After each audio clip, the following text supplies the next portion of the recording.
Hello बेटा, कैसे हाल है? So JEE Main 2025 one shot revision में आज नंबर है सिंपल हार्मोनिक मोशन एसएचएम का। ठीक है, बहुत इंटरेस्टिंग चैप्टर है, बहुत इंपॉर्टेंट चैप्टर है।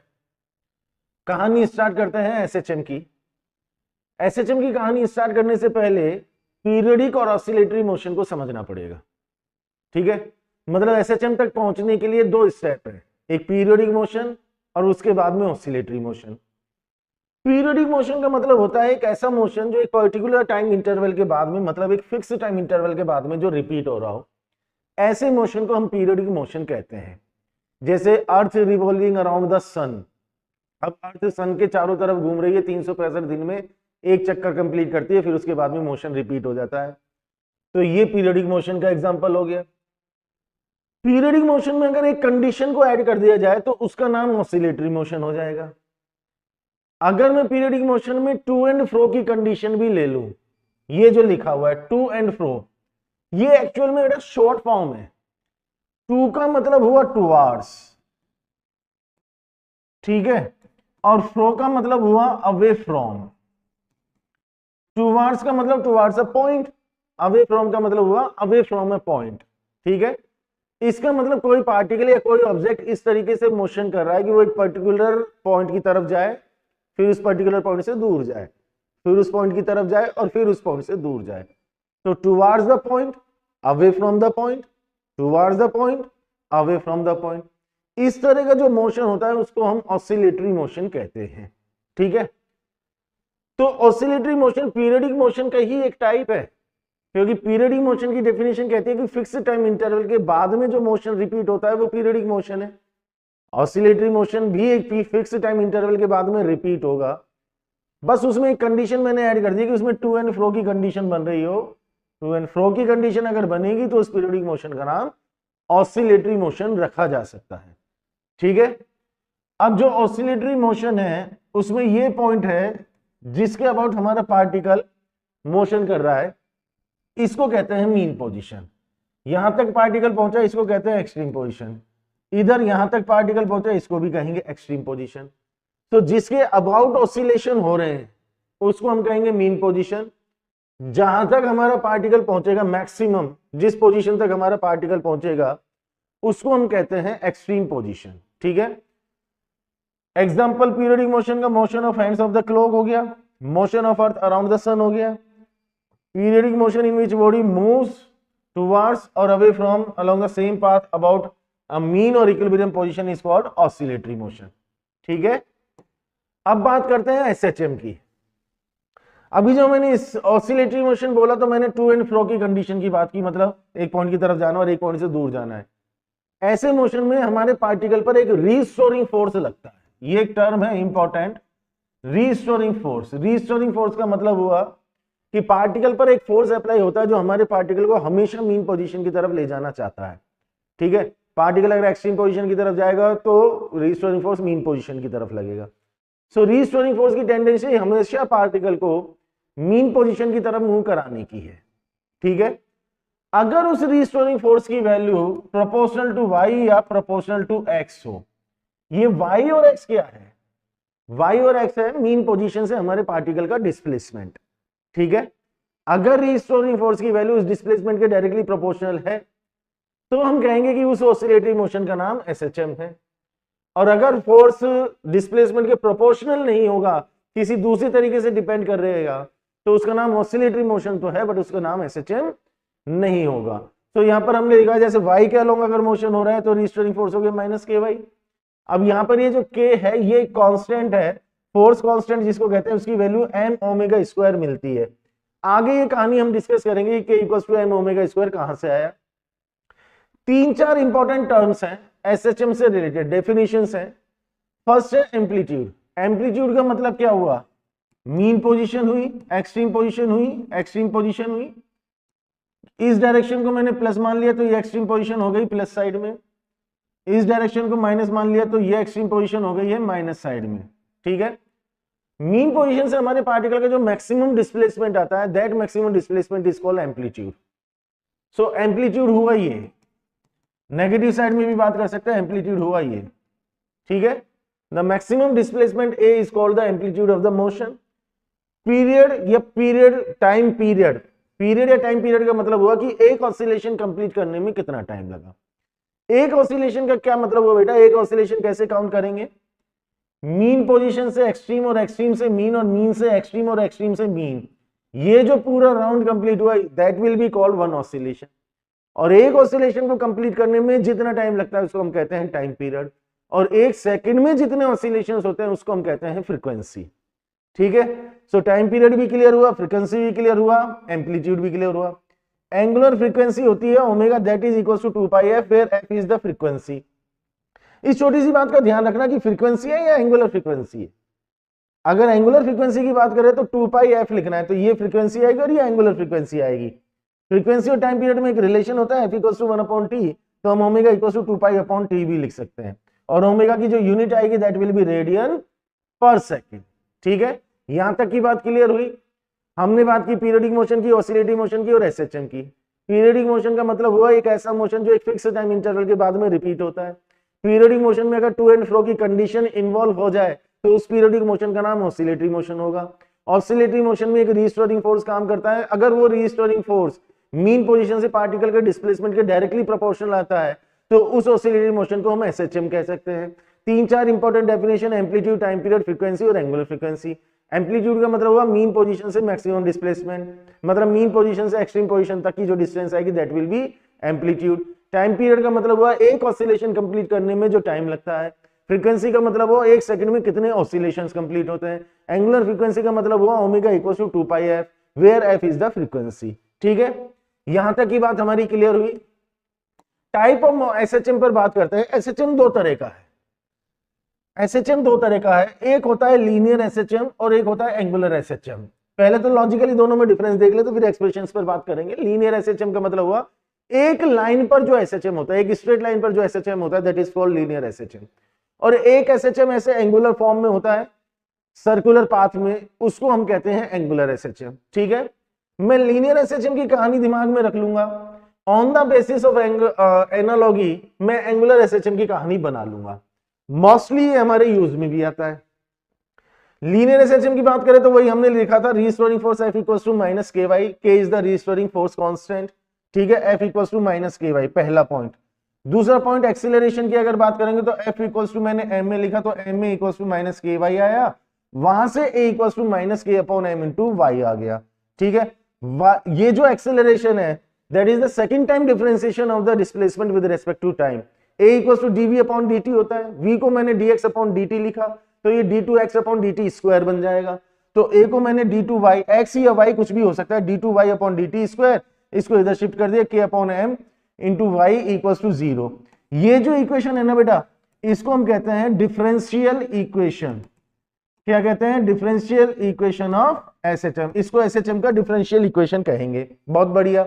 a इक्वल्स टू थोड़ी देर पहले बात की थी कि k equals to m omega square है, तो यहां से k अपॉन m को मैं ओमेगा स्क्वायर लिख सकता हूं, वो काम मैंने यहां पर किया। तो a equals to minus omega square यहां पर भी लिख सकता हूं, a equals to minus omega square y. Omega square equals to k upon m है, ओमेगा इक्वल्स टू रूट आ गया, ओमेगा का मतलब 2 पाई अपॉन t आ गया। यहां से टाइम पीरियड का एक्सप्रेशन बना 2 pi root m upon k। Linear SHM में पार्टिकल के टाइम पीरियड का expression t equals to 2 pi root m upon k। ठीक है, तो ये 5 पॉइंट्स हैं लीनियर एसएचएम के लिए। 5 पॉइंट्स एक बार ब्रीफ करूंगा। Restoring force F equals to minus k y, acceleration की बात करूं तो minus k upon m into y, differential equation d2y upon dt square plus k upon m into y that is equals to 0। a equals to again इसको लिख दिया minus omega square Y. यहां से ये जो रिलेशन है omega square के equals to k upon m, यहां से टाइम पीरियड आ गया 2 pi root m upon k। अब कहानी अगर मुझे एंगुलर एसएचएम के लिए बतानी हो, ठीक है, तो एनालॉजी दिमाग में रखनी है। और एनालॉजी क्या कहती है? यहां पर रिस्टोरिंग फोर्स की बात की, यहां पर रिस्टोरिंग टॉर्क लेना है। एक्सेलरेशन की बात की है, एंगुलर एक्सेलरेशन लेना है। ठीक है, और यहां पर हमने टाइम पीरियड कैलकुलेट किया है, मास की बात की है, मास की जगह यहां पर मोमेंट ऑफ इनर्शिया आ जाएगा, फोर्स कांस्टेंट की जगह यहां पर टॉर्क कांस्टेंट आ जाएगा। चेक करके देखते हैं। यहां F equals to minus k Y था, F की जगह टो आ गया, K की जगह C आ गया और Y की जगह theta. Y is the displacement, theta is the angular displacement. ठीक है, के का नाम है फोर्स कांस्टेंट, टो का नाम है restoring torque constant. Clear? a equals to minus k upon m into y. अब एनालॉजी से देखो, a की जगह अल्फा, k की जगह c, m की जगह i, y की जगह थीटा, ये बन गया। डिफरेंशियल इक्वेशन पर भी अगर बात करें तो d2 theta upon dt square plus k की जगह c, m की जगह i, y की जगह थीटा, ये इक्वेशन बन गया। t equals to 2 pi root m upon k for linear SHM. Angular SHM पर अगर मैं बात करूंगा तो t equals to 2 pi root m की जगह i और k की जगह c। यहां पर टाइम पीरियड का ये एक्सप्रेशन आएगा। ठीक है, ये रिजल्ट्स दिमाग में रखने हैं। अब बहुत इंपॉर्टेंट बात, I must say the most important चीज, डिस्प्लेसमेंट इन एसएचएम। एसएचएम का इक्वेशन किस तरीके से लिखते हैं, मतलब अगर मुझे पार्टिकल का मीन पोजीशन से डिस्प्लेसमेंट लिखना है टी की फॉर्म में, तो मैं किस तरह से उसको लिखूंगा, उसके लिए हमने ये यूनिफॉर्म सर्कुलर मोशन का एग्जांपल लिया है। बेटा इस कहानी को बड़े ध्यान से समझना है। मैंने एक पार्टिकल का यूनिफॉर्म सर्कुलर मोशन लिया, मतलब कांस्टेंट स्पीड से पार्टिकल घूम रहा है। सपोज पार्टिकल की एंगुलर स्पीड ओमेगा है और एंटी क्लॉकवाइज घूम रहा है। ठीक है, so this is the x axis and this is the y axis. t equal to 0 पर पार्टिकल यहां कहीं एज्यूम कर लिया। वैसे तो t इक्वल टू 0 कहीं भी हम पार्टिकल ले सकते हैं, मतलब इनिशियल पोजीशन कुछ भी मान करके चल सकते हैं। मैं एक जनरल बात कर रहा हूं कि t इक्वल टू 0 पर हमारा पार्टिकल यहां है, उसका एक्स एक्सिस से ये एंगल फाई बन रहा है। t टाइम बाद पार्टिकल यहां पहुंच गया, ओमेगा की एंगुलर स्पीड है, तो उसका ये एंगल ओमेगा t आ जाएगा। Omega equal to theta upon t, theta equal to omega t, तो ये एंगल आ गया ओमेगा टी।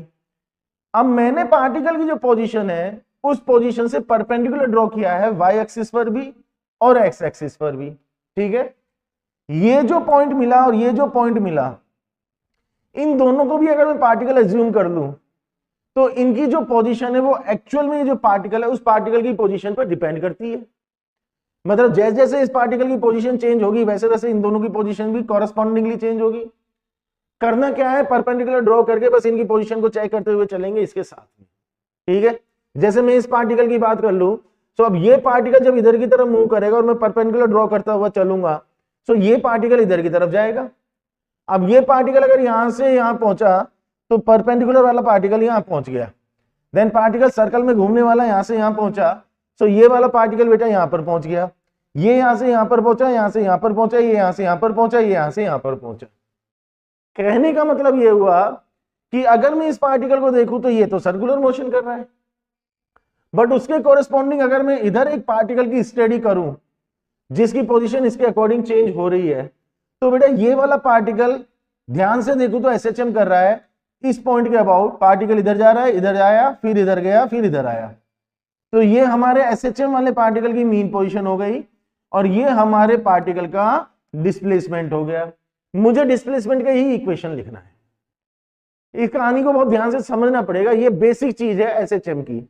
तो डिस्प्लेसमेंट का इक्वेशन क्या आएगा, अब ये राइट एंगल ट्राइंगल बना, उसमें ये पूरा एंगल तो मैं देखूं तो ओमेगा टी प्लस फाई है, तो ये वाला एंगल कितना आ जाएगा, ओमेगा टी प्लस फाई आ जाएगा। ये राइट एंगल ट्राइंगल अगर मैं अलग से ड्रॉ कर दूं तो ये y हो गया, ये ओमेगा टी प्लस फाई हो गया। ठीक है, ये हमारे सर्कल का रेडियस हो गया जिसको मैंने a कंसीडर कर लिया। यहां से अगर मैं कैलकुलेट करूं तो y upon a equals to sine theta, theta मतलब ओमेगा टी प्लस फाई, तो y equals to a sine omega T plus phi. This is the equation of the displacement. ठीक है, ये मैं एक जनरल केस पे बात कर रहा हूं, ऐसा नहीं है कि हर केस में इक्वेशन यही आएगा। मैंने t इक्वल टू 0 पर यहां कहीं पार्टिकल माना, अब सोचो अगर ये पार्टिकल t इक्वल टू 0 पर यहां कहीं अज्यूम कर लेता और ये एंगल में फाई ले लेता, तो यहां जो एंगल बनता वो ओमेगा टी माइनस फाई आता। इन दैट केस हमारा equation y equals to a sine omega T minus phi आ जाता। Are you getting my point?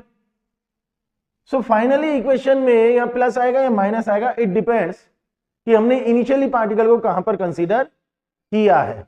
यहां कंसीडर कर रहा हूं तो ओमेगा टी प्लस फाई आ गया, यहां कंसीडर कर रहा हूं तो ओमेगा टी माइनस फाई आ गया। अगर मैं यहां कंसीडर करूंगा तो फाई की वैल्यू 0 हो जाएगी, equation y equal to a sin omega T आ जाएगा। ठीक है, एक और इंपॉर्टेंट बात कि सर हमने ये बात की है इधर जो पार्टिकल एसएचएम कर रहा है उसके लिए, इस एक्सिस पर जो पार्टिकल है उसके बारे में क्या ख्याल है? अब मैं इसकी बात कर लेता हूं, इसकी पोजीशन चेंज होने के साथ में इसकी पोजीशन भी चेंज होती रहेगी। ये डिस्प्लेसमेंट मैंने x ले लिया, ठीक है। अब मैं कैलकुलेशन करके x का इक्वेशन भी बना सकता हूं जैसे y का बनाया। कॉमन सेंस वाली बात है कि y का इक्वेशन मैंने बनाया राइट एंगल ट्राइंगल से, तो मेरे इक्वेशन में साइन आया। अगर मैं यहां से x का इक्वेशन बनाऊंगा तो साइन की जगह कोस आ जाएगा, क्योंकि x का मतलब हो जाएगा ये। y को कैलकुलेट करने के लिए मैंने परपेंडिकुलर अपॉन हाइपोटेनस लिया, x को कैलकुलेट करने के लिए मैं बेस अपॉन हाइपोटेनस लेता, तो इक्वेशन में साइन की जगह कोस आ जाता, ठीक है। So the equation could be x equals to a cos omega t plus y, और इधर की तरफ लेता तो ये प्लस की जगह माइनस आ जाता, ठीक है। इसका मतलब एसएचएम में डिस्प्लेसमेंट का जो इक्वेशन है वो इन तीनों चारों तरीके से मिल सकता है। डिपेंड इस पे करता है कि मैंने t को 0 पर पार्टिकल की पोजीशन क्या ली है, ठीक है। तो अब अगर मुझसे ये कहा जाए कि सर डिस्प्लेसमेंट का एसएचएम में इक्वेशन क्या है, तो मैं कहूंगा भाई y equals to a sine omega T plus minus five हो सकता है, and x equals to a cos omega T plus minus five हो सकता है, ठीक है। x और y को लेकर के सोचने की और परेशान होने की जरूरत नहीं है। ये मीन पोजीशन से हमारे पार्टिकल का डिस्प्लेसमेंट है। x को आप y बोल सकते हो और y को आप x बोल सकते हो, depends on the question. Question में x या y कुछ भी मिल सकता है, सो इसके लिए हमें सोचने की जरूरत नहीं है। इंपॉर्टेंट चीज इधर की तरफ है। तो एसएचएम का जो इक्वेशन होगा उसमें साइन भी हो सकता है और कोस भी हो सकता है, यहां पर प्लस भी हो सकता है, माइनस भी हो सकता है, फाई की वैल्यू 0 भी हो सकती है, मतलब फाई की वैल्यू पॉजिटिव आ सकती है, नेगेटिव आ सकती है, और फाई की वैल्यू 0 भी आ सकती है, ठीक है। डिपेंड इस पे करता है कि t इक्वल टू 0 मतलब इनिशियली हमारा पार्टिकल कहां पर है, राइट। ये जो फाई है ये हमारे पार्टिकल की इनिशियल पोजीशन डिसाइड करता है, इसीलिए इसको हम कहते हैं इनिशियल फेज, ठीक है। और ये जो पूरा एंगल है इसको हम कहते हैं phase, omega T plus minus five जो भी आता, ठीक है। तो एसएचएम में अगर हम बात कर रहे हैं तो अब हमारे पास में इक्वेशन क्या क्या है, ठीक है। यहां हमारा जो डिस्कशन है उस डिस्कशन की कहानी लिख देते हैं कि एसएचएम में y equals to a sine omega T plus minus five. A को लेकर के भी परेशान मत होना, कैपिटल है स्मॉल है कुछ भी हो सकता है, नोटेशन हम हमारे अकॉर्डिंग लेकर के चल सकते हैं, कोई प्रॉब्लम नहीं है। तो कहीं एम्पलीट्यूड को ये लिख देते हैं, कहीं एम्पलीट्यूड को ये लिख देता है, तो y equals to a sine omega T plus minus five आ जाएगा, and y equals to a cos omega T plus minus five भी हो सकता है, ठीक है। इसको हम इनिशियल फेज कहेंगे, इसको हम फेज एंगल कहेंगे। इसमें एक टर्म और आती है बेटा फेज डिफरेंस, ठीक है। फेज डिफरेंस का मतलब क्या होता है, दो इक्वेशन सपोज मेरे पास है, मतलब दो पार्टिकल एसएचएम कर रहे हैं और दो पार्टिकल के एसएचएम के दो इक्वेशन मेरे पास है, और मुझसे कहा कि दोनों के बीच में फेज डिफरेंस बताओ कितना है। तो फेज डिफरेंस का सीधा सा मतलब क्या हुआ, फेज का डिफरेंस, ठीक है। अब फेज डिफरेंस कैसे कैलकुलेट करेंगे, एक एग्जांपल से बात को समझते हैं।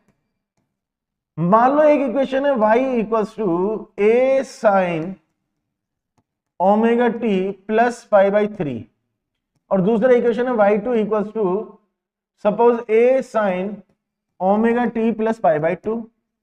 हमसे कहा इनके बीच में फेज डिफरेंस मतलब डेल्टा फाइव कैलकुलेट करके बताओ कितना। फेज डिफरेंस को मैंने डेल्टा फाइव लिख दिया, ठीक है। तो आप सिंपली कहेंगे सर दोनों का फेज देख लो और दोनों का डिफरेंस ले लो और ज्यादा में से कम वाले को माइनस कर दो, सही बात है। अगर मैं चेक करूं तो ये फेज ज्यादा है और ये फेज कम है, ठीक है। तो फेज डिफरेंस कितना लिखूंगा, delta five equals to omega T plus pi by 2, और इसमें से माइनस कर दूंगा omega T plus pi by 3। Omega t cancel हो जाएगा, ये 90 हो गया, ये 60 हो गया, 30 डिग्री 30 डिग्री का मतलब पाई बाई 6 आंसर हो गया फेज डिफरेंस, ठीक है। बहुत सिंपल बात है ये तो। बट अगर ऐसा कुछ हो कि y1 equals to a sine omega T plus pi by 3 and y2 equals to a cos omega T plus pi by 4, something like this, ठीक है। आप ध्यान से देखो तो दोनों इक्वेशंस में डिफरेंस है, यहां साइन और यहां कोस। तो बेटा अगर दोनों में साइन हो और दोनों में कोस हो तब तो कोई प्रॉब्लम नहीं है, जो भी आपको एंगल दिखाई दे रहे हैं उनका डिफरेंस ले लो, वो फेज डिफरेंस आ जाएगा। ये एक बहुत इंपॉर्टेंट बात है, क्वेश्चन के पॉइंट ऑफ व्यू से ध्यान से समझना इसको। और ये कॉन्सेप्ट फेज डिफरेंस का ऑल्टरनेटिंग करंट में भी काम आएगा, वेव ऑप्टिक्स में भी काम आएगा, वेव मोशन में भी काम आएगा।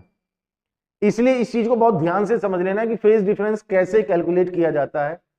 सुनने में और सोचने में ये चीज बड़ी सिंपल होगी, बट इसको ध्यान से देखोगे तो इसमें बड़ा इंपॉर्टेंट कॉन्सेप्ट मिलेगा। तो दोनों में अगर साइन है, सोचने की जरूरत नहीं है, एंगल का डिफरेंस ले लो, बट एक में साइन है और एक में कोस है, तो फिर फेज डिफरेंस डायरेक्टली इन दोनों के डिफरेंस से नहीं लेना है। ठीक है, अब इसका एक तो मैथमेटिकल तरीका है और एक फेजर डायग्राम वाला तरीका है। फेजर डायग्राम का मतलब ये जो अभी हमने ड्रॉ किया था, जैसे हमने सर्कुलर पाथ लेकर के और ये जो सारी कहानी हमने ड्रॉ की थी, उसी को अपन फेजर डायग्राम कहते हैं। अब टाइम के अकॉर्डिंग एक सिंपल सा सीधा सा फंडा मैं आपको बता देता हूं, बहुत ज्यादा डिटेल में अपन नहीं जाएंगे। आप ऐसे क्वाड्रेंट बना करके डिसाइड करो plus sine, minus sine, plus cos और माइनस कोस। और बेटा ये जो चीज बता रहा हूं ये आप ऑल्टरनेटिंग करंट में और जो चैप्टर्स मैंने बोलते हैं उनमें भी अप्लाई कर लेना फेज डिफरेंस के लिए।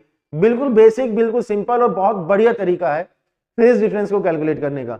इधर प्लस साइन, इधर माइनस साइन, प्लस कोस और माइनस कोस। ठीक है, आपको इक्वेशन में ये देखना है कि प्लस साइन है, क्योंकि यहां पर प्लस और माइनस दोनों हो सकते हैं।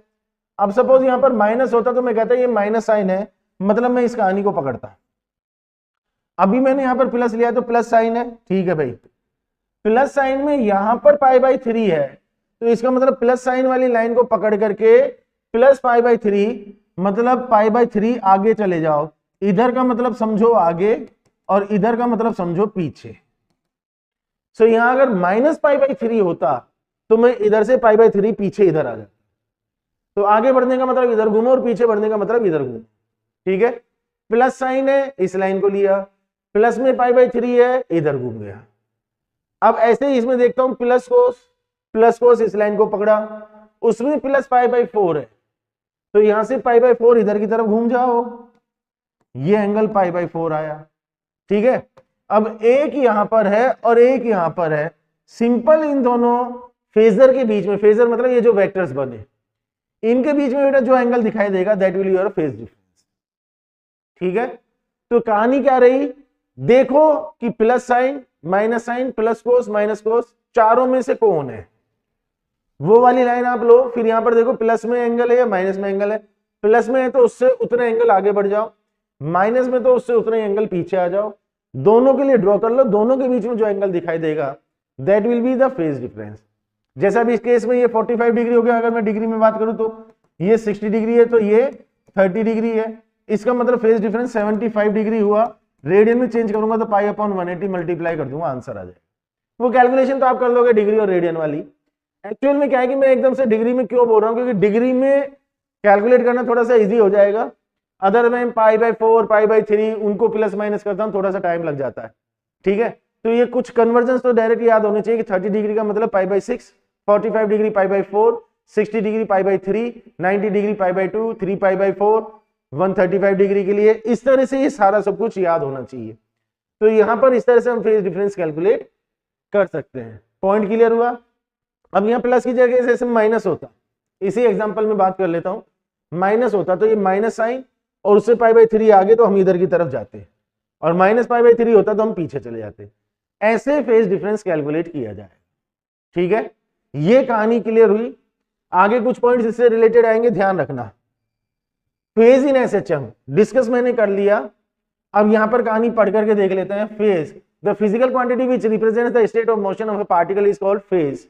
The quantity omega t plus phi represent in the equation for displacement of an oscillator is the phase angle. The difference in phase angles of two oscillators is called phase difference. दो oscillators मतलब जो oscillation करने वाले हैं उनके phase angle में जो difference आएगा, the difference in phase angles of different times of an oscillator is also called phase difference. जैसे मैंने यहां पर लिखा है, एक का फेज ओमेगा टी प्लस 5 है, दूसरे का ओमेगा टी प्लस 5 है, तो फेज डिफरेंस ये आ जाएगा। ठीक है, फेज डिफरेंस की कहानी समझ में आई।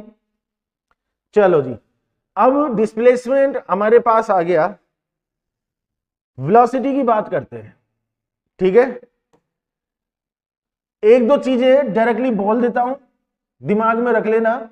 जैसे मैंने बोला कि डिस्प्लेसमेंट का equation y equals to sine omega t है और डिस्प्लेसमेंट का equation a cos omega t है। जनरली ये दो इक्वेशन क्वेश्चंस में हमें मिलते हैं। जनरली मैं नहीं कह रहा हूं कि हमेशा मिलेंगे, जनरली ये मिलते हैं। तो इनमें एक पॉइंट अपने दिमाग में क्लियर रख लेना कि अगर a साइन ओमेगा टी है तो इसका मतलब t इक्वल्स टू 0 पर हमारा पार्टिकल y इक्वल्स टू 0 मतलब मीन पोजीशन पर है, और यहाँ t इक्वल टू 0 पर y इक्वल टू a है।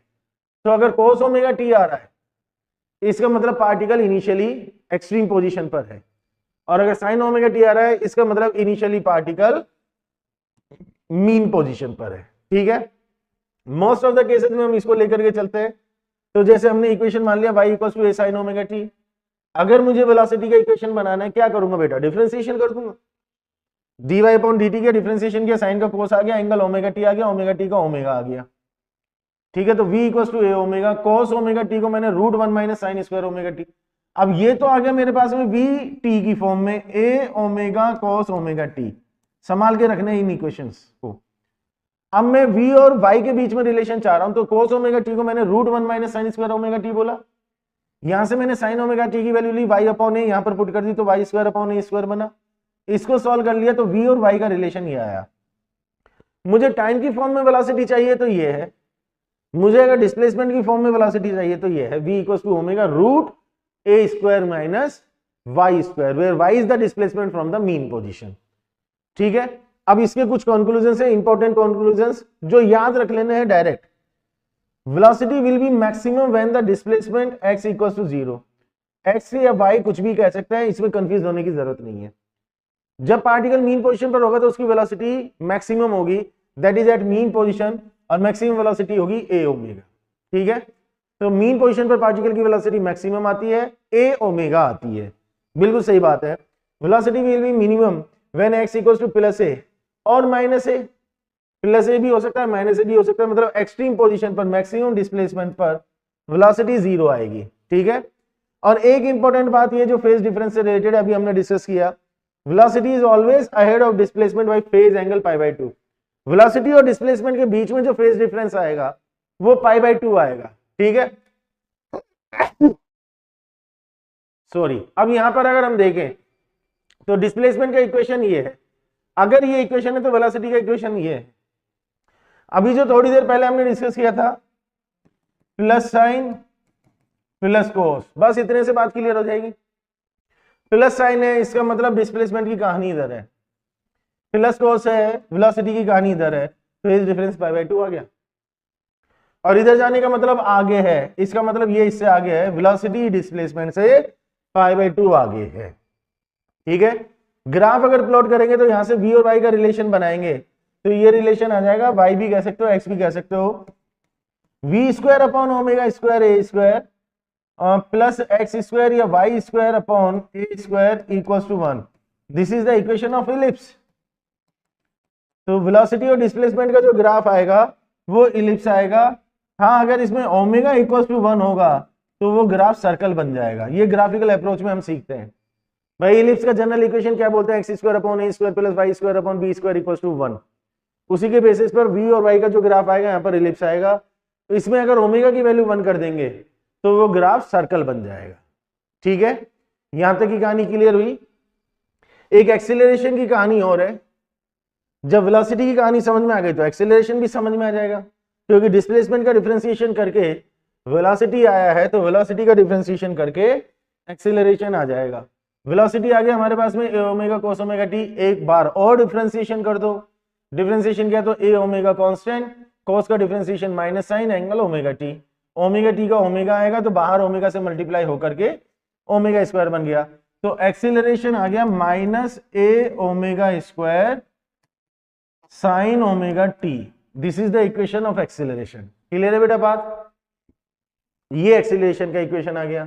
अब ये एक्सीलरेशन माइनस ओमेगा स्क्वायर को छोड़ दो, ए साइन ओमेगा टी तो वाई है, तो ओमेगा स्क्वायर वाई। ये वही कहानी हो गई जो हमने स्टार्टिंग में डिस्कस की थी। यहां हमारी उस चीज का जवाब भी मिल जाएगा। हमने स्टार्टिंग में कहा था ए इक्वल टू, जब रीस्टोरिंग फोर्स की बात की थी तो minus k upon m into Y, याद आ गया। और यहां हम कह रहे हैं a equal to minus omega square y, it means omega square equal to k upon m. यहां से वो रिलेशन बना है बेटा, तो a proportional to minus y आ गया। ठीक है, तो टाइम की फॉर्म में एक्सेलरेशन ये रहा और डिस्प्लेसमेंट की फॉर्म में ये रहा। अब ए और वाई का ग्राफ कैसा बनेगा, नेगेटिव स्लोप की स्ट्रेट लाइन। पॉइंट्स पढ़ करके देख लेते हैं मैक्सिमम मिनिमम वैल्यू के लिए। Acceleration will be maximum when x equals to plus minus a. अगर मुझे ये मैक्सिमम चाहिए, ठीक है, तो y की वैल्यू प्लस माइनस a होनी चाहिए, मतलब हमारा पार्टिकल एक्सट्रीम पोजीशन पर होना चाहिए, और वो वैल्यू कितनी आएगी ओमेगा स्क्वायर a। ठीक है, ये सारा समराइज करके एक बार नोट भी कर लेंगे हम आगे।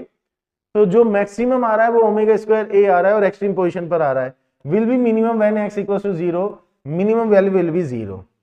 ठीक है, अब अगर फेज डिफरेंस की बात करें तो डिस्प्लेसमेंट का इक्वेशन हमने लिखा था y equals to a sin omega t।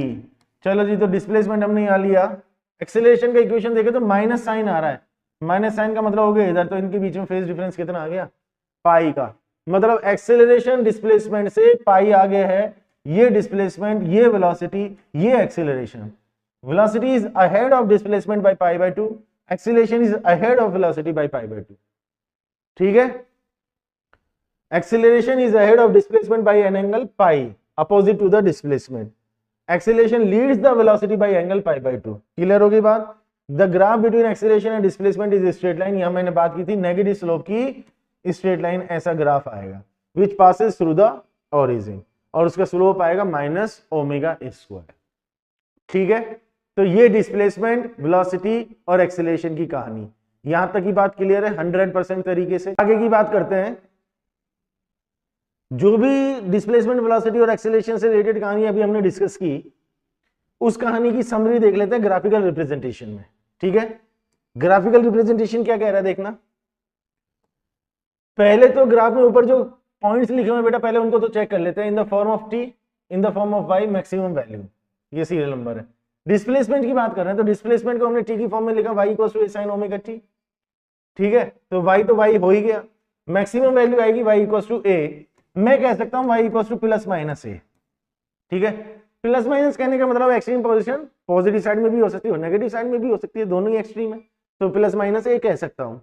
अगर मैं ये इक्वेशन लेकर के चल रहा हूं तो डिस्प्लेसमेंट का टाइम के साथ में ग्राफ ये आएगा। ये ग्राफ कैसे बना बेटा, उस चीज को समझ लेना है।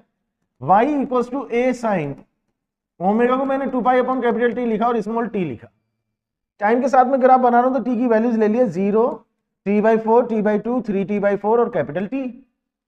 टी की ये वैल्यूज पुट करके मुझे y की वैल्यूज कॉरेस्पॉन्डिंगली कैलकुलेट करनी है। सो t इक्वल्स टू 0 पुट करूंगा तो y इक्वल्स टू 0 आ गया, t/4 पुट करूंगा, t से t कैंसिल होगा, 4 2 से कैंसिल होगा, π/2 बनेगा, π/2 मतलब 90, sin 90 की value 1, y equals to a, ये वैल्यू आ गई। ऐसे t/2 पुट करूंगा तो वैल्यू 0 आएगी, 3t/4 पुट करूंगा तो वैल्यू माइनस a आएगी, और कैपिटल टी पर अगेन 0 आएगी। साइन का इक्वेशन है, इसलिए साइन की फॉर्म में मतलब कर्व फॉर्म में ऐसे मूव करता हुआ ये ग्राफ इस तरीके से जाएगा। तो अगर डिस्प्लेसमेंट का इक्वेशन ए साइन ओमेगा टी है तो उसका ग्राफ इस तरीके से आया। ठीक है, अब मैं सोचने के लिए थोड़ा सा काम दे रहा हूं, y equals to a cos omega t होता तो ग्राफ कैसा बनता वो आप ट्राई करना। ठीक है, मैं आगे बढ़ता हूं कि वेलोसिटी की अगर बात करें तो अगर डिस्प्लेसमेंट का इक्वेशन ये है तो वेलोसिटी का equation a omega cos omega t हो गया। y की फॉर्म में बात करें तो plus minus omega root a square minus y square, maximum value पर बात करेंगे तो प्लस माइनस ए ओमेगा। ठीक है, और मैक्सिमम वैल्यू मिलेगी कहां पर, y इक्वल्स टू 0 मतलब मीन पोजीशन पर। अब वेलोसिटी और टाइम का ग्राफ बनाऊं तो वही तरीका है, ओमेगा की जगह यहाँ पर 2 पाई अपॉन टी लिखा, इंटू टी लिखा, टी की वैल्यूज पुट करके देखी तो यहाँ पर साइन है, यहाँ पर कोस है। ठीक है, सारी वैल्यू चेक करने की जरूरत भी नहीं है अगर थोड़ा सा कॉमन सेंस लगाएं तो, कि यहाँ पर साइन और यहाँ पर कोस है। मुझे मालूम है जब साइन में वैल्यू मैक्सिमम मिलती है तो कोस में मिनिमम मिलती है, और जब साइन में मिनिमम मिलती है तो कोस में मैक्सिमम मिलती है। तो यहाँ t इक्वल टू 0 पर मिनिमम है तो यहाँ t इक्वल टू 0 पर मैक्सिमम आया, फिर मैक्सिमम है तो मिनिमम, मिनिमम है तो मैक्सिमम, मैक्सिमम है तो मिनिमम, और मिनिमम है तो अगेन मैक्सिमम। तो वेलोसिटी और टाइम का ग्राफ कुछ इस तरीके का बन जाएगा। आ रही है कहानी समझ में? तो ये ग्राफ बन गया, v और y का ये हम पहले बात कर चुके, एलिप्स बनेगा।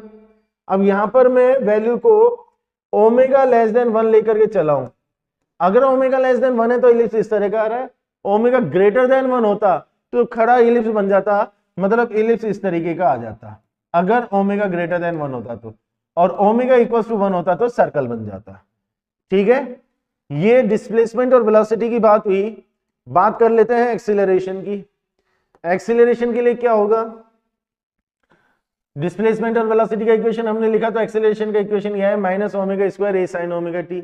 ठीक है, अब यहां पर भी साइन और डिस्प्लेसमेंट के इक्वेशन में भी साइन था, तो वहां भी साइन है और यहां भी साइन है, तो जब वो मैक्सिमम तो ये भी मैक्सिमम, मिनिमम तो मिनिमम, एक डिफरेंस है। डिस्प्लेसमेंट का इक्वेशन था y equal to a sine omega t, ठीक है, तो यहां पर प्लस था और यहां पर माइनस है। इसका मतलब जब ये प्लस में मैक्सिमम आएगा तो ये माइनस में मैक्सिमम आएगा, जब ये माइनस में मैक्सिमम आएगा तो ये प्लस में मैक्सिमम आएगा, बस इतना सा डिफरेंस है। 0 पर 0 हुआ, t/4 पर अगर इसको चेक करते हैं तो ये प्लस में मैक्सिमम आता है, ये माइनस में मैक्सिमम आएगा, फिर 0, फिर मैक्सिमम, फिर 0, उल्टा हो जाएगा। सीधे तरीके से याद रख सकते हैं कि साहब डिस्प्लेसमेंट का ग्राफ जैसा बनेगा ना, एक्सेलरेशन ग्राफ जैसे, उसको उल्टा बना देना है। y की फॉर्म में अगर बात करें तो a equal to minus omega square y, negative slope की स्ट्रेट लाइन ये बन गई। मैक्सिमम वैल्यू की बात करेंगे तो plus minus omega square a। Maximum value कहां पर मिलेगी? मैक्सिमम वैल्यू मिलेगी y equal to plus minus a पर। जहां वेलोसिटी मैक्सिमम है वहां एक्सीलरेशन मिनिमम है, जहां वेलोसिटी मिनिमम है वहां एक्सीलरेशन मैक्सिमम है। वेलोसिटी मिनिमम है एक्सट्रीम पोजीशन पर, तो एक्सीलरेशन मैक्सिमम है एक्सट्रीम पोजीशन पर। मीन पोजीशन पर वेलोसिटी मैक्सिमम है, तो मीन पोजीशन पर एक्सेलरेशन मिनिमम है, ठीक है। ये डिस्प्लेसमेंट, वेलोसिटी और एक्सेलरेशन की बात हुई। अब देखते हैं इनसे रिलेटेड क्या क्या क्वेश्चन बने हैं, किस किस टाइप के क्वेश्चन आए हैं। The equation of a particle executing simple harmonic motion, simple harmonic equation का दिया हुआ है, at t equals to 1 second the speed of the particle. 1 second पर पार्टिकल की स्पीड क्या होगी? ये x का इक्वेशन है। पहले यहां से स्पीड के लिए फॉर्मूला बना लेते हैं डिफरेंशिएशन करके, तो dx अपॉन dt, साइन का डिफरेंशिएशन किया तो कोस आया, एंगल हो गया पाई टी प्लस 1/3, ठीक है, और एंगल का डिफरेंशिएशन करूंगा तो पाई टी प्लस 1/3 का करूंगा तो पाई आ जाएगा, टी का तो 1 हो जाएगा, इसका 0 हो जाएगा, उससे बाहर मल्टीप्लाई कर देंगे। ये वेलोसिटी के लिए इक्वेशन आ गया। अब t इक्वल टू 1 सेकंड पर चाहिए तो t इक्वल टू 1 पुट कर देता है, तो पाई कोस पाई, t की जगह 1 प्लस 1/3, सो ये आ गया पाई कोस पाई और ये आ गया 4/3। अब इसको सोल्व कर लेना, कोस 4π/3 को कैसे सोल्व करेंगे? कोस 4π/3 है, that is cos pi plus π/3, ठीक है, that is minus cos π/3 minus cos 60 की वैल्यू हो गई 1/2, तो माइनस 1/2 आ गया, ठीक है, तो ये हो गया पाई माइनस 1/2, तो माइनस π/2 आ गया, माइनस π/2, और पाई की वैल्यू 3.14। स्पीड कैलकुलेट करनी है, माइनस तो हमको डायरेक्शन बता रहा है, स्पीड की अगर बात करेंगे तो माइनस हटा देंगे, तो 3.14 अपॉन में 2, ये आ जाएगा 1.57 मीटर पर सेकंड, सेंटीमीटर पर सेकंड में इतना आ जाएगा, ठीक है। नेक्स्ट क्वेश्चन पर चलो, देखते रहना अब वेराइटीज को, क्या क्या वेराइटीज आ रही हैं। A particle execute simple harmonic motion, its amplitude is 8 centimetre, उसका एम्पलीट्यूड दिया हुआ है 8 सेंटीमीटर, बहुत बढ़िया, and time period is 6 second, ठीक है जी, टाइम पीरियड 6 सेकंड हो गया। The time it will take to travel from its position of maximum displacement to the point corresponding to half of its amplitude. Maximum displacement का मतलब हुआ x equals to a से कहां तक पहुंचना है, x इक्वल्स टू a/2, तो a से a/2 तक का टाइम कैलकुलेट करना है, एम्पलीट्यूड ये है और टाइम पीरियड ये, ठीक है। कैसे कैलकुलेट करेंगे? x इक्वल्स टू a से a/2 तक का टाइम कैलकुलेट करना है। अगर मैं x equals to a sine omega t लूं तो, और x equals to a cos omega t लूं तो, समझ लेना बेटा कहानी को ध्यान से। ऐसी चीज को अप्रोच किस तरह से किया जाएगा? एसएचएम का इक्वेशन तो दोनों में से कोई सा भी लिया जा सकता है, ठीक है। अब मैं एडवाइस इसमें ये करूंगा कि आप ये वाला इक्वेशन ले लो, तो उसका रीजन क्या है? उसका रीजन क्या है? हमसे पूछा है a से a/2 तक का टाइम, तो बढ़िया रहेगा इनिशियली पार्टिकल को यहां मान ले, तो जरूरी नहीं है, लेकिन अगर हम इनिशियली यहां मान लेंगे तो थोड़ा सा इजी हो जाएगा कैलकुलेशन करना। और t इक्वल टू 0 पर अगर मैं उसको एक्सट्रीम पर मानूं तो x equal to a cos omega t को काम में ले लूं, सही बात है। तो मैंने ये वाला इक्वेशन ले लिया। अब t इक्वल टू 0 पर तो ये पोजीशन हो गई, मुझे ये पता लगाना है कि ये पोजीशन कौन से टाइम पर होगी, तो मैंने इसमें x की वैल्यू को a/2 पुट कर दिया, equals to a cos 2π upon t into small t, a से कैंसिल हो गया, ये 1/2 आ गया, 1/2 का मतलब हो गया cos π/3, that is cos 2π upon t into t, तो यहां से t कैलकुलेट हो जाएगा सर, आ जाएगा अपना आंसर कैपिटल T की फॉर्म में, और कैपिटल T की वैल्यू ये है 6 सेकंड, वो वैल्यू यहाँ पर पुट कर देंगे तो टाइम कैलकुलेट हो जाएगा। ठीक है, संभाल लेंगे इसकी कैलकुलेशन। तो नेक्स्ट क्वेश्चन पे बात करते हैं। A particle execute SHM with amplitude A and time period t. The displacement of the particle when its speed is half of the maximum speed. Displacement पता लगाना है, मतलब x की वैल्यू कैलकुलेट करनी है जब उसकी स्पीड मैक्सिमम स्पीड की हाफ होगी। ये ना मैक्सिमम स्पीड की हाफ, तो डिस्प्लेसमेंट कितना है। ठीक है, चलो जी, एम्पलीट्यूड ए लिया, हम कैपिटल ए भी ले सकते हैं, कोई बड़ी बात नहीं है। रिलेशन है हमारे पास में v equal to omega root a square minus x square या वाई स्क्वायर, एक्स या वाई जो भी लेना चाहें।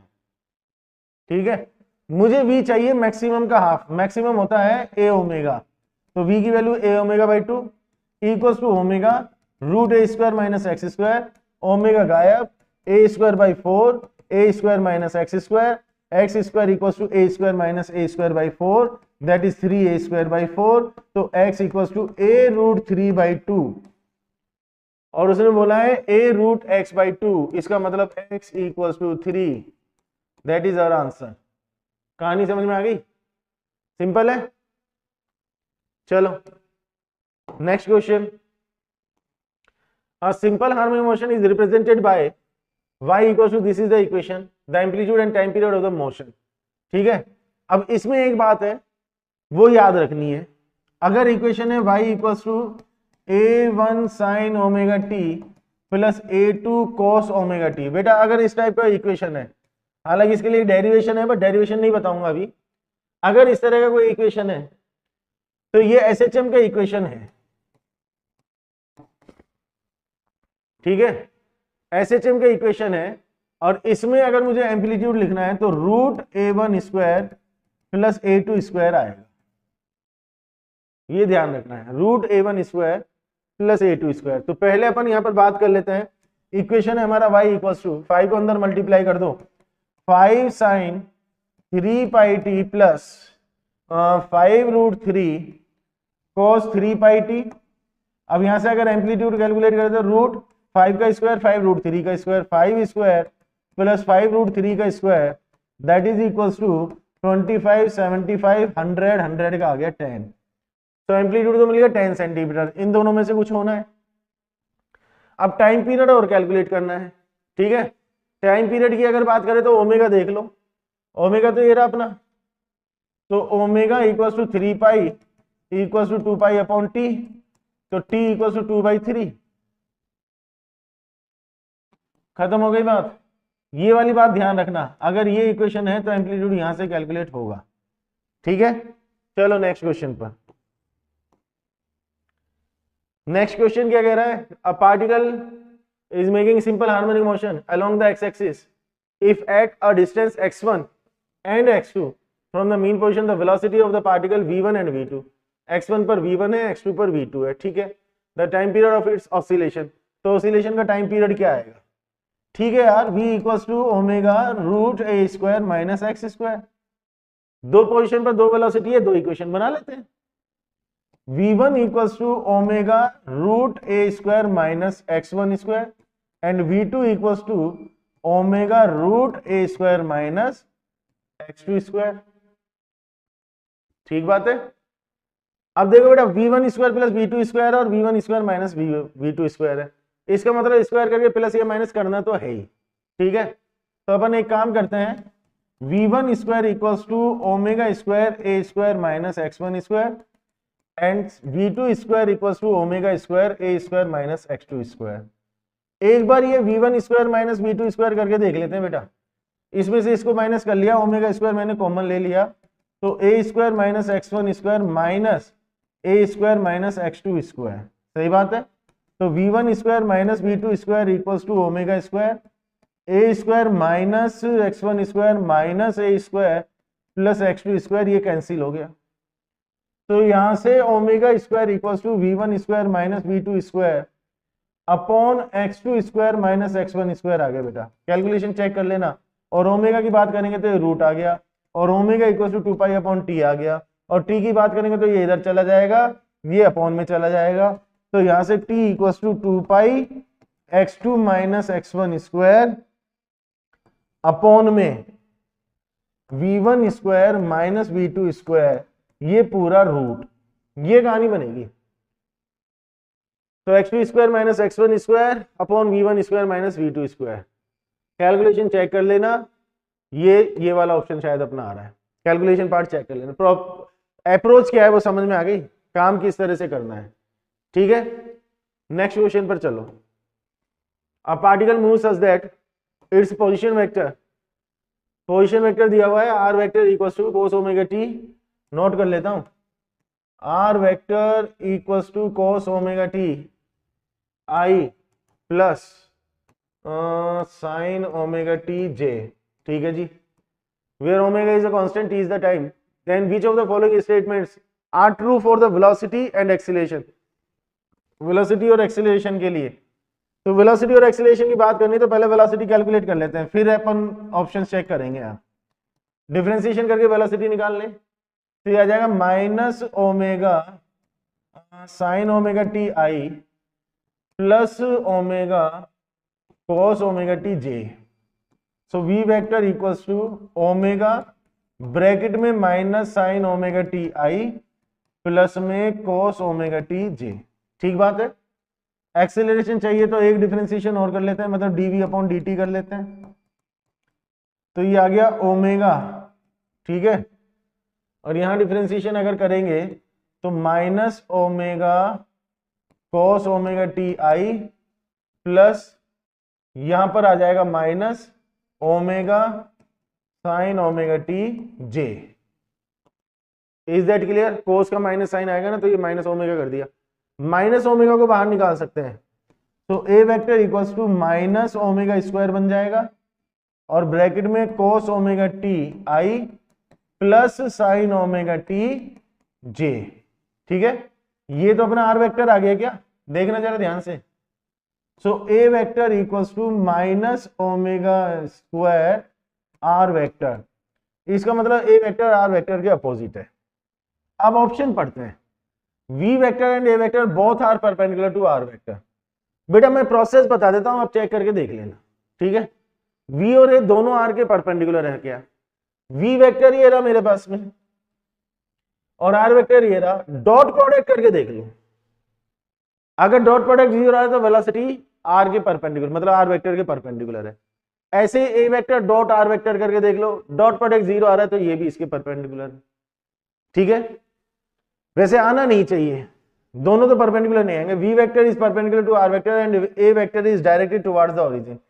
a वेक्टर का डायरेक्शन तो पता लग गया, r vector away from the origin है, क्योंकि r वेक्टर पोजीशन वेक्टर होता है, तो पोजीशन वेक्टर के लिए हम ओरिजिन से पोजीशन तक जाते हैं, और a वेक्टर उसके अपोजिट आ रहा है, इसका मतलब a वेक्टर ओरिजिन की तरफ डायरेक्टेड है, तो ये ऑप्शन गलत हो गया।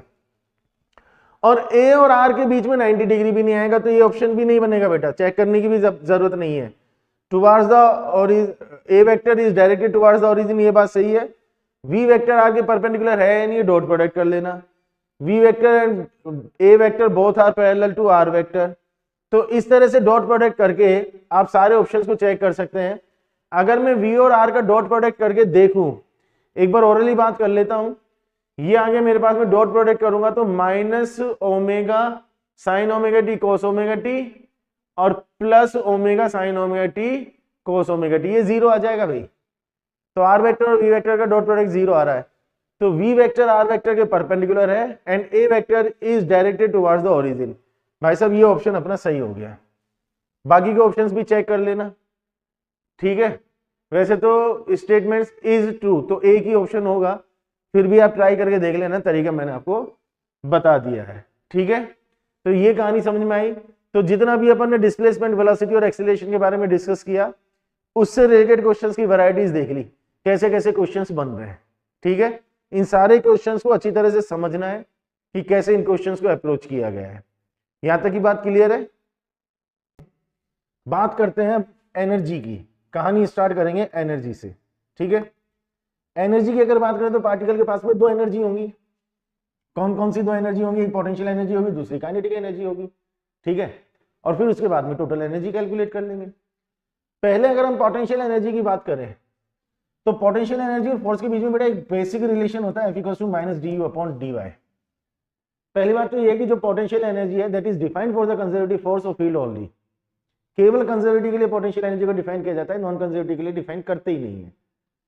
तो फोर्स और पोटेंशियल एनर्जी के बीच में रिलेशन है F = minus d upon d y. F = minus k y, अगर SHM के लिए बात करें तो माइनस माइनस कैंसिल हो जाएगा, डी यू = के वाई डी वाई आएगा। दोनों साइड में मैं इंटीग्रेशन कर दूंगा।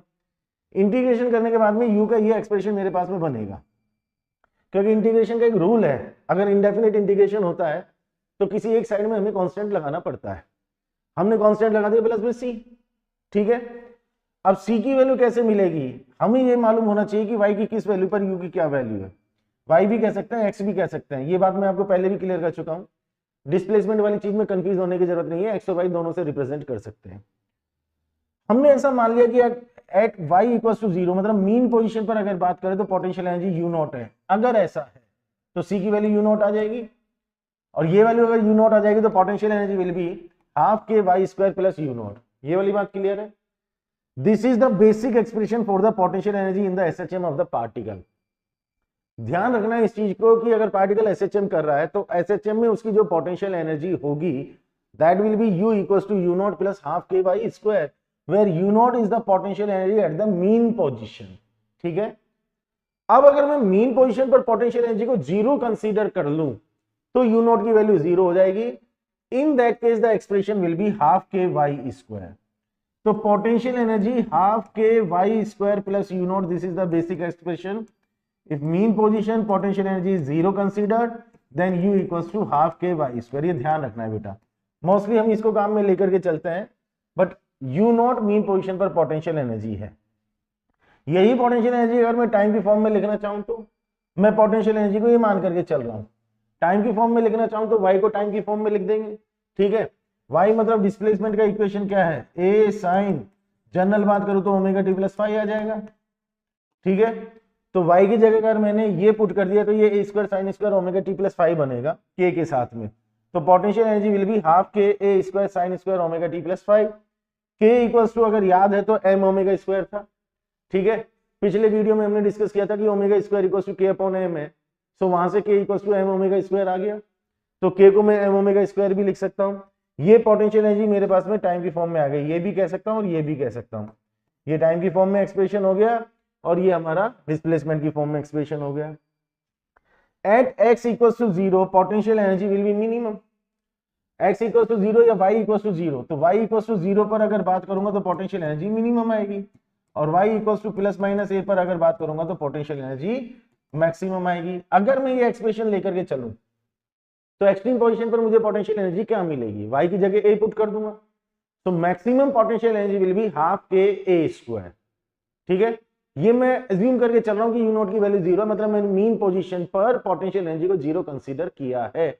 इस बात का स्पेशली ध्यान रखना, अगर मैं ये एक्सप्रेशन लिख रहा हूं ना बेटा पोटेंशियल एनर्जी का, तो इसका मतलब ये क्लियर है कि मैंने मीन पोजीशन पर पोटेंशियल एनर्जी को 0 कंसीडर किया हुआ है, ठीक है। तो मैक्सिमम पोटेंशियल एनर्जी कितनी आ जाएगी, हाफ के a², क्लियर।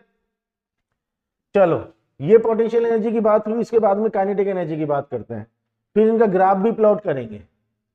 काइनेटिक एनर्जी की बात करें तो काइनेटिक एनर्जी का तो एक बेसिक फॉर्मूला है, हम जानते हैं हाफ mv²। अब अगर मुझे ये डिस्प्लेसमेंट की फॉर्म में चाहिए तो मेरे पास में v² = ω² a² - y² या x² था। अगर मुझे y की फॉर्म में चाहिए तो v² की जगह मैंने ये लिख दिया, तो मेरे पास में एक्सप्रेशन y की फॉर्म में ये आ गया। This is the kinetic energy in the form of displacement, ठीक है। सो ये मेरे पास में काइनेटिक एनर्जी आ गई, m⍵² को मैंने k लिख दिया। y = 0 पर बात करूंगा तो काइनेटिक एनर्जी मैक्सिमम आ जाएगी, चेक करके देख लेना, हाफ के a² मैक्सिमम काइनेटिक एनर्जी, और y = +- a पर बात करूंगा तो काइनेटिक एनर्जी मिनिमम आएगी, दैट इज इक्वल टू 0। अच्छा ये बात लॉजिकली मुझे वैसे भी समझ में आ जाती है कि मीन पोजीशन पर अगर मैं बात करूं तो स्पीड मैक्सिमम होगी, और स्पीड अगर मैक्सिमम होगी तो काइनेटिक एनर्जी मैक्सिमम आ जाएगी, ठीक है। तो ये तो मुझे वैसे भी क्लियर होना चाहिए कि मीन पोजीशन पर काइनेटिक एनर्जी मैक्सिमम आएगी, एक्सट्रीम पोजीशन पर स्पीड 0 हो जाएगी, that is why the kinetic energy will be minimum and that is equal to 0, ठीक है। t की फॉर्म में अगर चाहिए तो v को लिख लेते हैं। अगर मैंने y को a sin ω t + φ लिखा तो v का एक्सप्रेशन क्या आ जाएगा, -a cos ω t + φ। v की ये वैल्यू पुट कर दूंगा तो काइनेटिक एनर्जी टाइम की फॉर्म में ये आ जाए, ठीक है। बात यहां तक क्लियर। तो मैंने दोनों एनर्जी दोनों फॉर्म में लिख ली, पोटेंशियल एनर्जी और काइनेटिक एनर्जी दोनों फॉर्म में लिख ली है, डिस्प्लेसमेंट की फॉर्म में भी लिख ली और टाइम की फॉर्म में भी लिख ली। यहां तक बात क्लियर हो गई, ठीक है। अब टोटल एनर्जी पर बात करते हैं। टोटल एनर्जी की क्या कहानी है, ये पूरा सेगमेंट हम डिस्कस करेंगे हमारी तरफ से। टोटल एनर्जी की अगर बात करें तो total energy equals to potential energy plus kinetic energy, ठीक है। पहले डिस्प्लेसमेंट की फॉर्म में बात कर रहे हैं। अगर मैं एक्चुअल एक्सप्रेशन लेकर के चलूं तो half k x square plus you not, ये तो हमारी पोटेंशियल एनर्जी है, प्लस में काइनेटिक एनर्जी की अगर बात करें तो half k a square minus x square. अभी मैं डिस्प्लेसमेंट की फॉर्म में चल रहा हूं, तो अगर मुझे डिस्प्लेसमेंट की फॉर्म में टोटल एनर्जी चाहिए तो मैं पोटेंशियल एनर्जी और काइनेटिक एनर्जी दोनों डिस्प्लेसमेंट की फॉर्म में लेकर के चलूंगा। अभी इसको अगर मैं सोल्व करता हूं तो you not plus half k x square plus half k a square minus half k x square, ठीक है बेटा, ये कैंसिल हो जाता है। Now the total energy will B you not plus half k a square, ये total energy आ जाएगी you not plus half k a square. मैं पोटेंशियल एनर्जी यू नॉट मान करके चल रहा हूं मीन पोजीशन पर। अगेन वही बात कि अगर मैं यू नॉट को जीरो ले लेता हूं, मीन पोजीशन पर पोटेंशियल एनर्जी जीरो मान ली, तो फिर मैं टोटल एनर्जी को हाफ के ए स्क्वायर लिख दूंगा, ठीक है। Basic expression of the total energy is this, ठीक है। ये बात हुई है डिस्प्लेसमेंट की फॉर्म में। अगर मुझे टाइम की फॉर्म में चाहिए तो पोटेंशियल एनर्जी और काइनेटिक एनर्जी दोनों टाइम की फॉर्म में लिख दूं, तो half k a square sine square omega T plus 5, ये तो हो गया बेटा पोटेंशियल एनर्जी, प्लस में half k a square cos square omega T plus 5, ये हो गई हमारी काइनेटिक एनर्जी, ठीक है। हाफ के ए स्क्वायर को मैं कॉमन लूंगा, ब्रैकेट में sine square angle plus cos square angle, that is 1, so the total energy is half के स्क्वायर। यू नोट को जीरो मान करके चल रहे हैं, जीरो नहीं मान करके चलेंगे तो यहाँ पोटेंशियल एनर्जी में यू नोट और आ जाएगा प्लस में, और यहाँ अगर प्लस में यू नोट आ जाएगा तो फिर यहाँ पर भी प्लस में यू नोट आ जाएगा, ठीक है। कंफ्यूज होने की जरूरत नहीं है। सो टोटल एनर्जी अगर मैं चेक करूं, आप डिस्प्लेसमेंट की फॉर्म में लिखो चाहे टाइम की फॉर्म में लिखो, total energy will be constant. ये तो वैसे भी बेसिक कॉन्सेप्ट है, एनर्जी कंजर्वेशन यही तो कहता है कि टोटल एनर्जी हमेशा कंजर्व रहेगी। तो total energy you not plus half k a square आ गई है, ठीक है। अब जरा ग्राफिकल रिप्रेजेंटेशन देख लेते हैं। ग्राफिकल रिप्रेजेंटेशन के लिए पहले एक बार टेबल बना लेते हैं। अच्छा, ग्राफिकल रिप्रेजेंटेशन चाहिए किसका? तीनों एनर्जीज का, पोटेंशियल एनर्जी, काइनेटिक एनर्जी और टोटल एनर्जी। डिस्प्लेसमेंट के साथ में किस तरह से वेरी करती है और टाइम के साथ में किस तरह से वेरी करती है। पहले अपन बात करते हैं एनर्जी और पोजीशन की, कि एनर्जी पोजीशन पर किस तरह से डिपेंड कर रही है। मैंने टेबल बना ली, ठीक है। टेबल किस तरह से बना ली? x equal to 0, x equal to plus a और x equal to minus a. इन पोजीशंस पर तीनों एनर्जीज की बात कर लेंगे, पोटेंशियल एनर्जी, काइनेटिक एनर्जी, ठीक है, और टोटल एनर्जी, ठीक है बेटा। अब एक्सप्रेशन लिख लेता हूं मैं एक बार। Potential energy equals to half k x square, u naught को जीरो लेकर के चल रहा हूं। अगर मैं यू नोट को जीरो लेकर के चल रहा हूं तो पोटेंशियल एनर्जी का एक्सप्रेशन आ गया half k x square. Kinetic energy की अगर बात करें तो वो आ जाएगा half k a square minus x square, और टोटल एनर्जी की अगर बात करें तो वो आ जाएगा हाफ के ए स्क्वायर, ठीक है बेटा। अब यहां से चेक करते हैं, एक्स इक्वल टू माइनस ए पर अगर बात करें तो पोटेंशियल एनर्जी कितनी आ जाएगी? Half k a square. Plus ए पर अगर बात करें तो half k a square. Zero पर बात करें तो जीरो, ठीक है।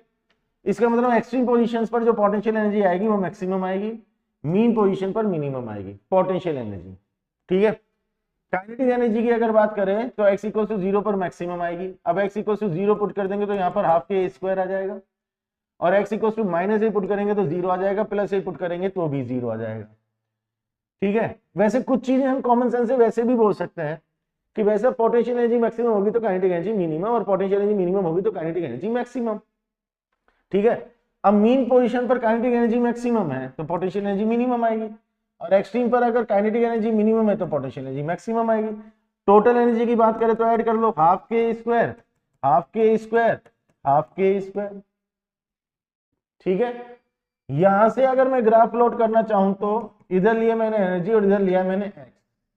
यहां पर लिया x इक्वल टू 0, ये एक्सट्रीम पॉजिटिव वाला, और इधर ले लिया मैंने एक्सट्रीम नेगेटिव वाला, ठीक है बेटा। पहले अपन पोटेंशियल एनर्जी पर बात कर लेते हैं। x इक्वल टू 0 पर अगर बात करें तो पोटेंशियल एनर्जी 0 आ गई, प्लस ए पर बात करें तो वो मैक्सिमम आ गई, माइनस ए पर भी अगेन मैक्सिमम आ गई। और रिलेशन अगर मैं देखूं तो पोटेंशियल एनर्जी और एक्स का, that is parabolic relation. Graph के पॉइंट ये मिल गए, रिलेशन पैराबोलिक है, इट मींस ये ग्राफ पैराबोला आएगा बेटा। जेई में क्वेश्चन आया हुआ है एग्जैक्टली, मतलब ग्राफ कौन सा होगा केवल यही पूछा गया है, उसमें तीनों तरह की एनर्जी दे रखी थी, तो ये हमने बना दिया है पोटेंशियल एनर्जी के लिए। बात यहां तक क्लियर। अब यहां पर काइनेटिक एनर्जी के लिए अगर बात करें तो x = 0 पर अगर देखूं तो काइनेटिक एनर्जी मैक्सिमम आ गई, यहां पर 0 आ गई और यहां पर 0 आ गई, तो ये उल्टा हो गया, ये इस तरह से बन गया। ठीक है, ये वाला ग्राफ आ गया हमारा काइनेटिक एनर्जी का। मैं इसको याद कैसे रखता हूं कि पोटेंशियल एनर्जी की अगर बात करोगे तो कटोरा सीधा रखा हुआ है, और काइनेटिक एनर्जी की अगर बात करोगे तो उसको उल्टा करके रख दिया। टोटल एनर्जी की अगर बात करेंगे तो ये स्ट्रेट लाइन आ जाएगी, ये जो स्ट्रेट लाइन है ये टोटल एनर्जी के लिए है। बोलो बात क्लियर हो गई। तो ये एनर्जी में पोजीशन के साथ में वेरिएशन आ गया। पोटेंशियल एनर्जी की बात करनी है तो ऐसे यू शेप, मतलब सीधा कटोरा है, काइनेटिक एनर्जी के लिए वो उल्टा हो जाएगा, और टोटल एनर्जी के लिए स्ट्रेट लाइन आ जाएगी। ये पोजीशन के साथ में वेरिएशन है। ठीक है, अभी टाइम के साथ में वेरिएशन के लिए भी ग्राफिकल रिप्रेजेंटेशन चाहिए। टाइम के साथ में वेरिएशन किस तरीके से आएगा देख लेते हैं ध्यान से। पोटेंशियल एनर्जी यू से भी डिनोट करते हैं, that is equals to half k a square sine square omega t. में फाई की वैल्यू को 0 मान करके चल रहा हूं, इनिशियल फेज 0। ठीक है, फाई की वैल्यू को मैंने 0 ले लिया। काइनेटिक एनर्जी की अगर मैं बात करूंगा तो kinetic energy half k a square cos square omega t, u naught को मैं 0 लेकर के चल रहा हूं अगेन। टोटल एनर्जी की बेटा अगर मैं बात करूंगा तो total energy half k a square, total constant. ठीक है, अब टाइम के साथ में ग्राफ बनाना है तो अगेन मैं टेबल बना लेता हूं। टी की वैल्यूज पूरे एक ऑसिलेशन के लिए बात करूं तो 4 पार्ट में डिवाइड कर दिया, 0 T/4 T/2 3 T/4 और capital T. Potential energy, kinetic energy, total energy. Clear, कहानी समझ में आ रही है। अब टी पर चेक कर लेते हैं। अच्छा, पोटेंशियल एनर्जी चेक कर लेना, काइनेटिक एनर्जी अपने आप ही क्लियर हो जाएगी। जहां वो मिनिमम है उसको मैक्सिमम कर देंगे, मैक्सिमम है तो मिनिमम कर देंगे। जैसे potential energy t equal to 0 पर, potential energy t equal to 0 put किया तो साइन 0, साइन 0 की वैल्यू 0 हो गई तो पोटेंशियल एनर्जी 0 आ गई। T/4 पर it will be maximum half k a square, minimum then ये मैक्सिमम मिनिमम।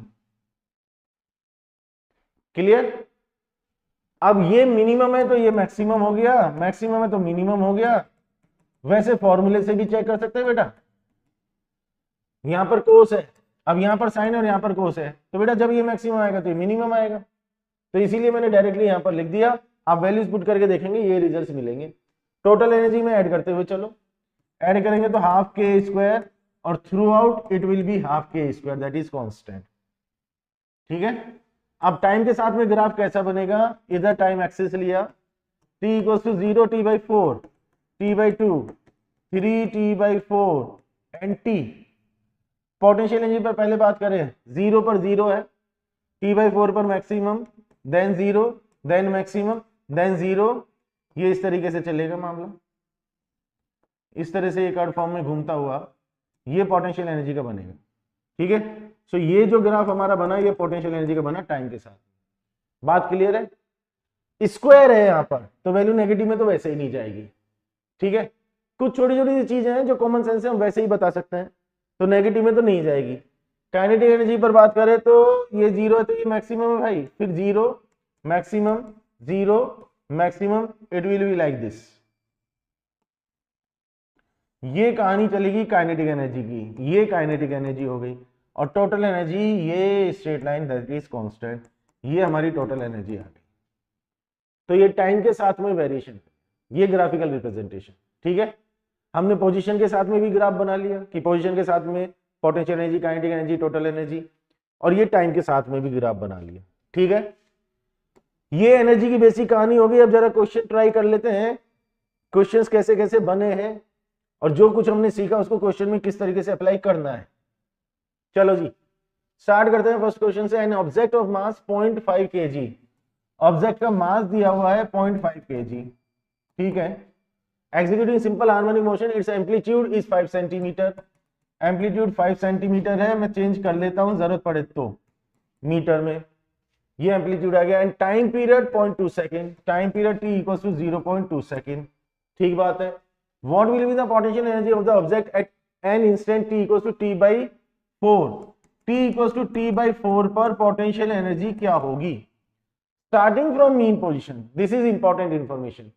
मीन पोजीशन का मतलब हुआ कि t इक्वल्स टू 0 पर हमारा पार्टिकल x इक्वल्स टू 0 पर पाया गया है। assume that the initial phase of the oscillation is 0, सही बात है। अगर t इक्वल्स टू 0 पर x इक्वल्स टू 0 है, फाई की वैल्यू 0 होगी, ठीक है। क्वेश्चन की ये इंफॉर्मेशन है बेटा जो मैंने यहाँ पर नोट की है, ये पूरी जानकारी है क्वेश्चन में। अब थोड़ा ध्यान से अगर अपन देखें और अपन को ऑसिलेशन की बेसिक कहानी अगर समझ में आती है, ठीक है, कि भाई ये मीन पोजीशन मतलब x इक्वल टू 0 है, ये एक्सट्रीम पोजीशन है प्लस वाली, ये एक्सट्रीम पोजीशन है माइनस वाली, हमसे कहा कि t इक्वल टू 0 पर यहाँ है, तो कॉमन सेंस से बात ये बात सही क्लियर हो रही है कि t/4, और t/4 पर ही पूछा है। इसका मतलब जिस टाइम पर हमसे पोटेंशियल एनर्जी पूछ रहे हैं उस टाइम पर हमारा पार्टिकल कहाँ है? एक्सट्रीम पोजीशन पर, क्योंकि इंफॉर्मेशन दे दी है कि इनिशियली वो मीन पोजीशन पर है, तो t/4 पर पार्टिकल एक्सट्रीम पोजीशन पर होगा, और एक्सट्रीम पोजीशन पर होगा तो पोटेंशियल एनर्जी कितनी आएगी? Half k a square, that is maximum, क्योंकि काइनेटिक एनर्जी तो 0 होगी एक्सट्रीम पर, पोटेंशियल एनर्जी मैक्सिमम होगी half k a square, that is half m omega square a square. K को मैंने ये लिखा, वैल्यूज ही तो पुट करनी है। मास कितना हो गया? 0.5, ओमेगा कितना हो गया है?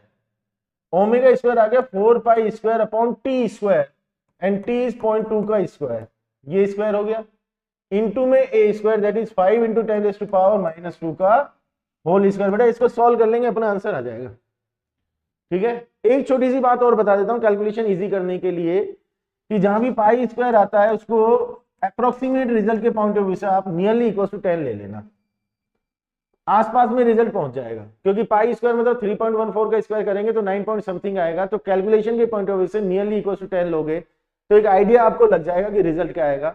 सो यहां से सॉल्व करके देख लेना, कैलकुलेशन करोगे आंसर अपना आ जाएगा, ठीक है।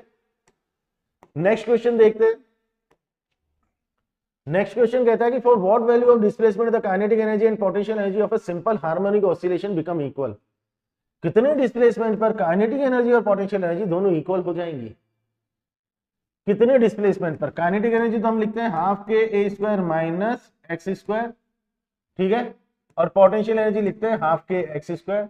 दोनों को इक्वल करना है, हाफ के कैंसिल कर दो, बड़ा सिंपल क्वेश्चन है। A square minus x square equals to x square, 2x square equals to a square, x square equals to a square by 2, then x equals to plus minus a by √2, क्योंकि plus भी हो सकता है और minus दोनों side में हो सकता है, तो प्लस माइनस a बाई √2।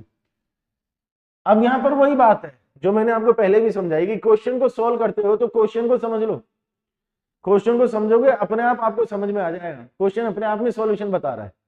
उसने कहा भाई काइनेटिक एनर्जी और पोटेंशियल एनर्जी को बराबर करके डिस्प्लेसमेंट निकाल लो, हमने काइनेटिक एनर्जी और पोटेंशियल एनर्जी बराबर कर दी, कैलकुलेशन करके आंसर निकाल लिया। तो क्वेश्चन को समझने पर सबसे ज्यादा ध्यान लगाया करो। क्वेश्चन को आपने समझ लिया तो समझ लो कि 50% काम तो आपका हो गया। अब particle undergoing simple harmonic motion has time dependent displacement. Displacement given है x equals to a sin pi t upon 90। The ratio of kinetic to potential energy of this particle at t equals to 210 second.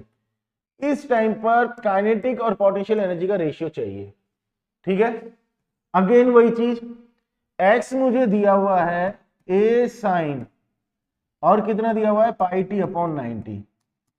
अब मुझे इस time पर kinetic और potential energy का ratio चाहिए, तो पहले इस टाइम पर x पता लगा लेते हैं कितना है, पोजीशन पता लगा लेते हैं कितनी है, ठीक है। तो x equals to a sin, position देखते हैं पाई अपॉन 90, और बेटा t की वैल्यू है 210, ये कैंसिल हो गया, ये 7 आ गया, ये 3 आ गया, ठीक है। तो x equals to a sin 7 pi by 3 है, उसको अगर मैं 2 पाई प्लस पाई बाई 3 लिखूं चलेगा, और इसको अगर मैं सॉल्व करूंगा तो क्या आएगा, साइन 2 पाई प्लस थीटा होता है sine theta, sine pi by 3 आया। याद रखनी है एक बात, 2 pi plus theta that is equals to sine theta. तो साइन पाई बाई 3 आया, तो x equals to a sine pi by 3, pi by 3 का मतलब हो गया 60, 60 का मतलब होगा √3/2, तो ये आ गया a √3 बाई 2। वेरी गुड, बहुत बढ़िया, x की वैल्यू आ गई।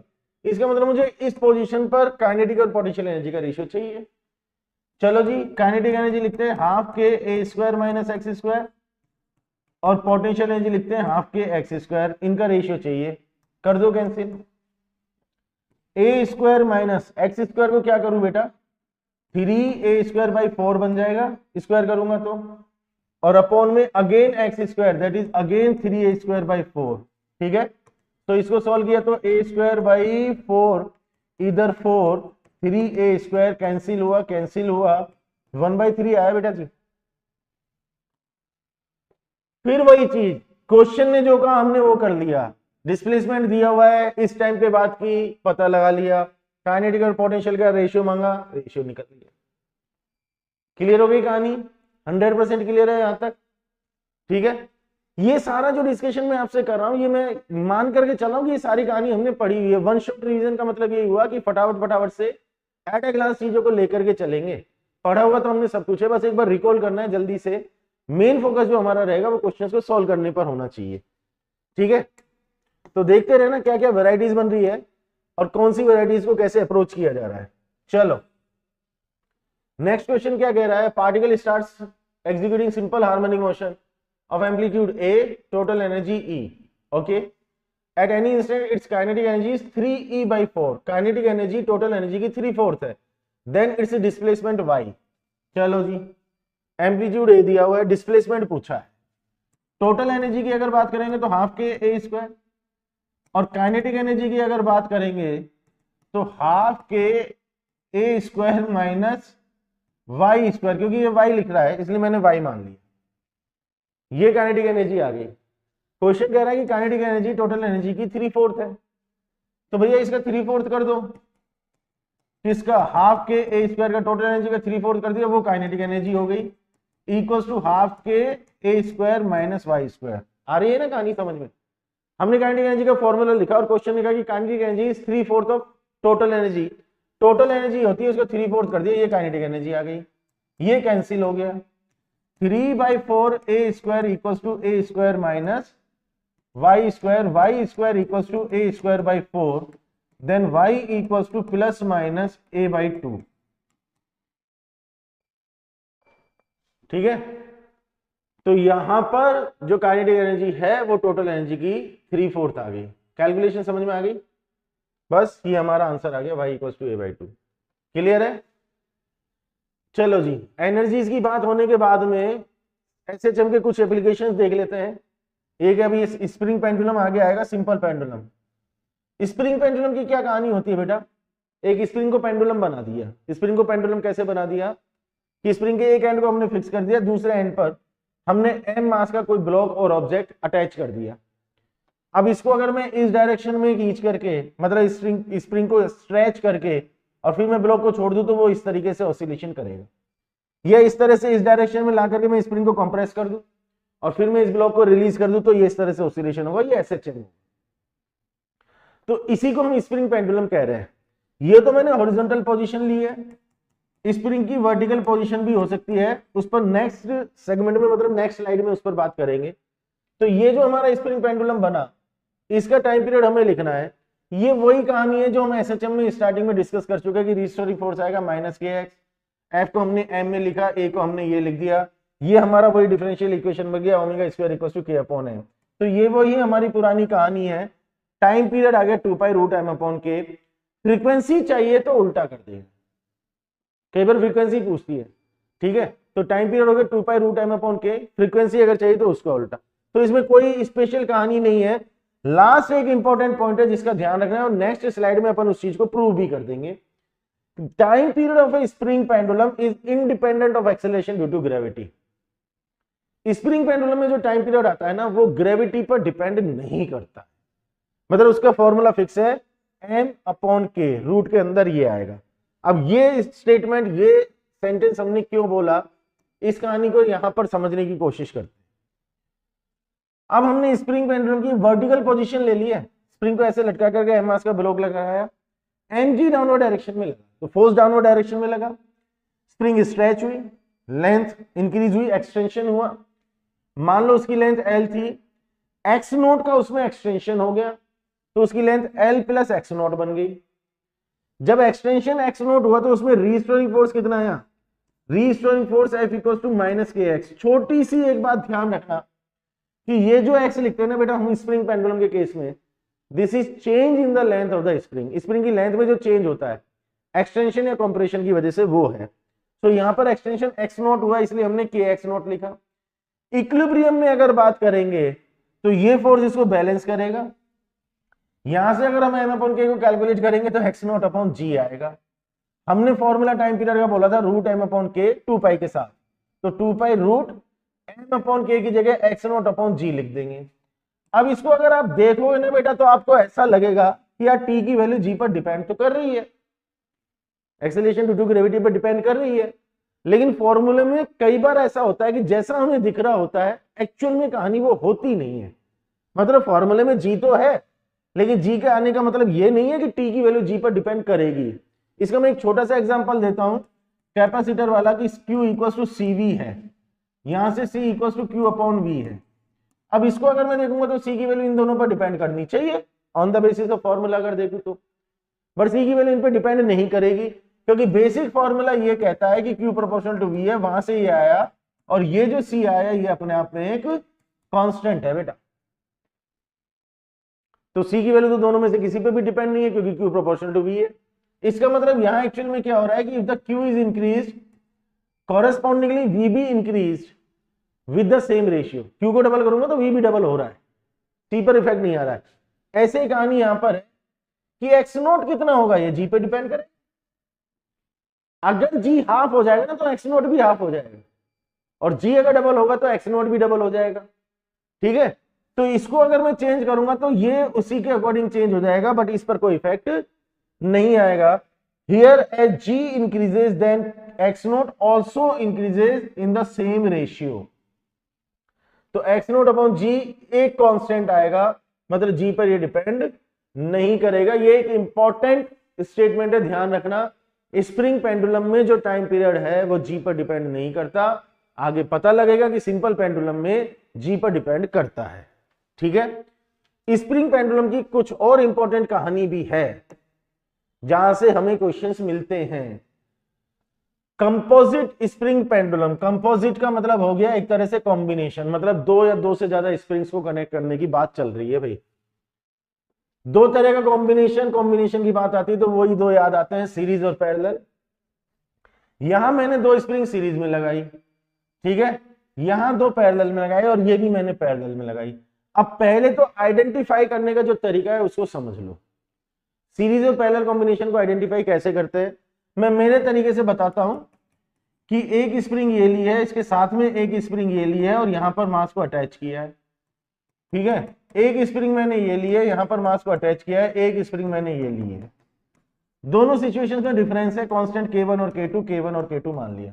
दोनों सिचुएशंस में डिफरेंस है बेटा। यहां मास दोनों स्प्रिंग्स के बीच में है, यहां पहले एक स्प्रिंग से दूसरी को कनेक्ट किया, फिर दूसरी से मास को अटैच किया। तो ये तो है हमारा सीरीज कॉम्बिनेशन और ये हमारा एक्चुअल में है पैरेलल कॉम्बिनेशन। लॉजिकली आइडेंटिफाई करने का तरीका क्या है कि जो सीरीज कॉम्बिनेशन होता है, याद रखना इस बात को कि सीरीज कॉम्बिनेशन में जो फोर्स होता है, फोर्स का मतलब रीस्टोरिंग फोर्स, सीरीज कॉम्बिनेशन में जो रीस्टोरिंग फोर्स होता है वो कांस्टेंट होता है। कांस्टेंट मतलब जितनी भी स्प्रिंग सीरीज में होंगी सबके लिए रीस्टोरिंग फोर्स की वैल्यू सेम आएगी। ठीक है, और जो पैरेलल कॉम्बिनेशन होता है उसमें एक्स मतलब एक्सटेंशन और कंप्रेशन, ये सारी स्प्रिंग्स के लिए सेम आता है। क्योंकि पैरेलल कॉम्बिनेशन में एक्सटेंशन भी ऐसा भी हो सकता है कि एक स्प्रिंग में एक्सटेंशन हो रहा और दूसरी स्प्रिंग में कंप्रेशन हो रहा। जैसे अब यहां अगर मैं देखूं तो इसमें जितना फोर्स डेवलप होगा उतना ही फोर्स इसमें डेवलप होगा। यहां अगर मैं देखूं तो ब्लॉक को अगर मैं इधर खिसकाऊंगा इधर खिसकाऊंगा तो जितना इसकी लेंथ में चेंज आएगा उतना इसकी लेंथ में चेंज आएगा। यहां भी ध्यान से देखना वही चीज यहां पर भी है। अगर मैं इस ब्लॉक को एक्स इधर खिसका दूं, इस केस को ध्यान से समझ लेना, इसको अगर मैं एक्स इधर खिसका दूं तो इसमें कंप्रेशन आएगा एक्स का और इसमें एक्सटेंशन आएगा एक्स का, मतलब चेंज इन द लेंथ दोनों में सेम आ रहा है, दोनों में सेम आ रहा है। तो ये पैरेलल कॉम्बिनेशन है बेटा, ये सीरीज कॉम्बिनेशन नहीं है। ठीक है, तो सीरीज कॉम्बिनेशन में सारे स्प्रिंग्स में रीस्टोरिंग फोर्स सेम होता है और पैरेलल कॉम्बिनेशन में सारे स्प्रिंग्स के लिए change in the length same होता है। उसमें एक्सटेंशन भी हो सकता है, कंप्रेशन भी हो सकता है, एक में एक्सटेंशन और दूसरे में कंप्रेशन भी हो सकता है। ठीक है, इसी के बेसिस पर यह सॉल्व किया गया है। रिजल्ट्स पर ध्यान देना, सीरीज कॉम्बिनेशन में इक्विवेलेंट के लिए ये फॉर्मूला है, मतलब दो स्प्रिंग अगर सीरीज में होंगी तो मैं के इक्विवेलेंट लिखूंगा K1 K2 upon K1 plus K2 अगर सीरीज में होंगी तो। वही रेजिस्टेंस का पैरेलल वाला या कैपेसिटर का सीरीज वाला।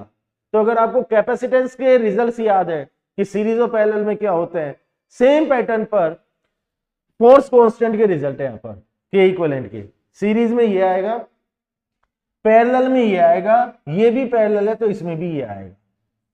ठीक है, और टाइम पीरियड 2π√m/K। अब अगर स्प्रिंग्स के कॉम्बिनेशन की बात है तो K की जगह K इक्विवेलेंट लिख लेना, एक स्प्रिंग की बात है तो K लिख लेंगे, एक से ज्यादा स्प्रिंग्स का कॉम्बिनेशन अगर है तो K इक्विवेलेंट लिख लेंगे, जो कॉम्बिनेशन होगा उसके अकॉर्डिंग K इक्विवेलेंट आ जाएगा। तो सीरीज में अगर बात करेंगे तो ये आ गया, पैरेलल में अगर बात करेंगे तो ये आ गया। ठीक है, यहां तक की कहानी क्लियर है 100%।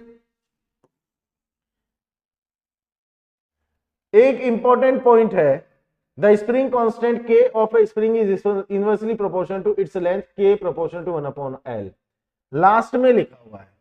इसकी कहानी क्या है, ये कहानी और समझ लो, ये क्वेश्चंस में काम आते हैं और इसका एक एग्जांपल मैं मेरी तरफ से करा भी दूंगा। पॉइंट ये कहता है एक्चुअल में कि एक स्प्रिंग का कांस्टेंट K है और मान लो उसकी लेंथ L है।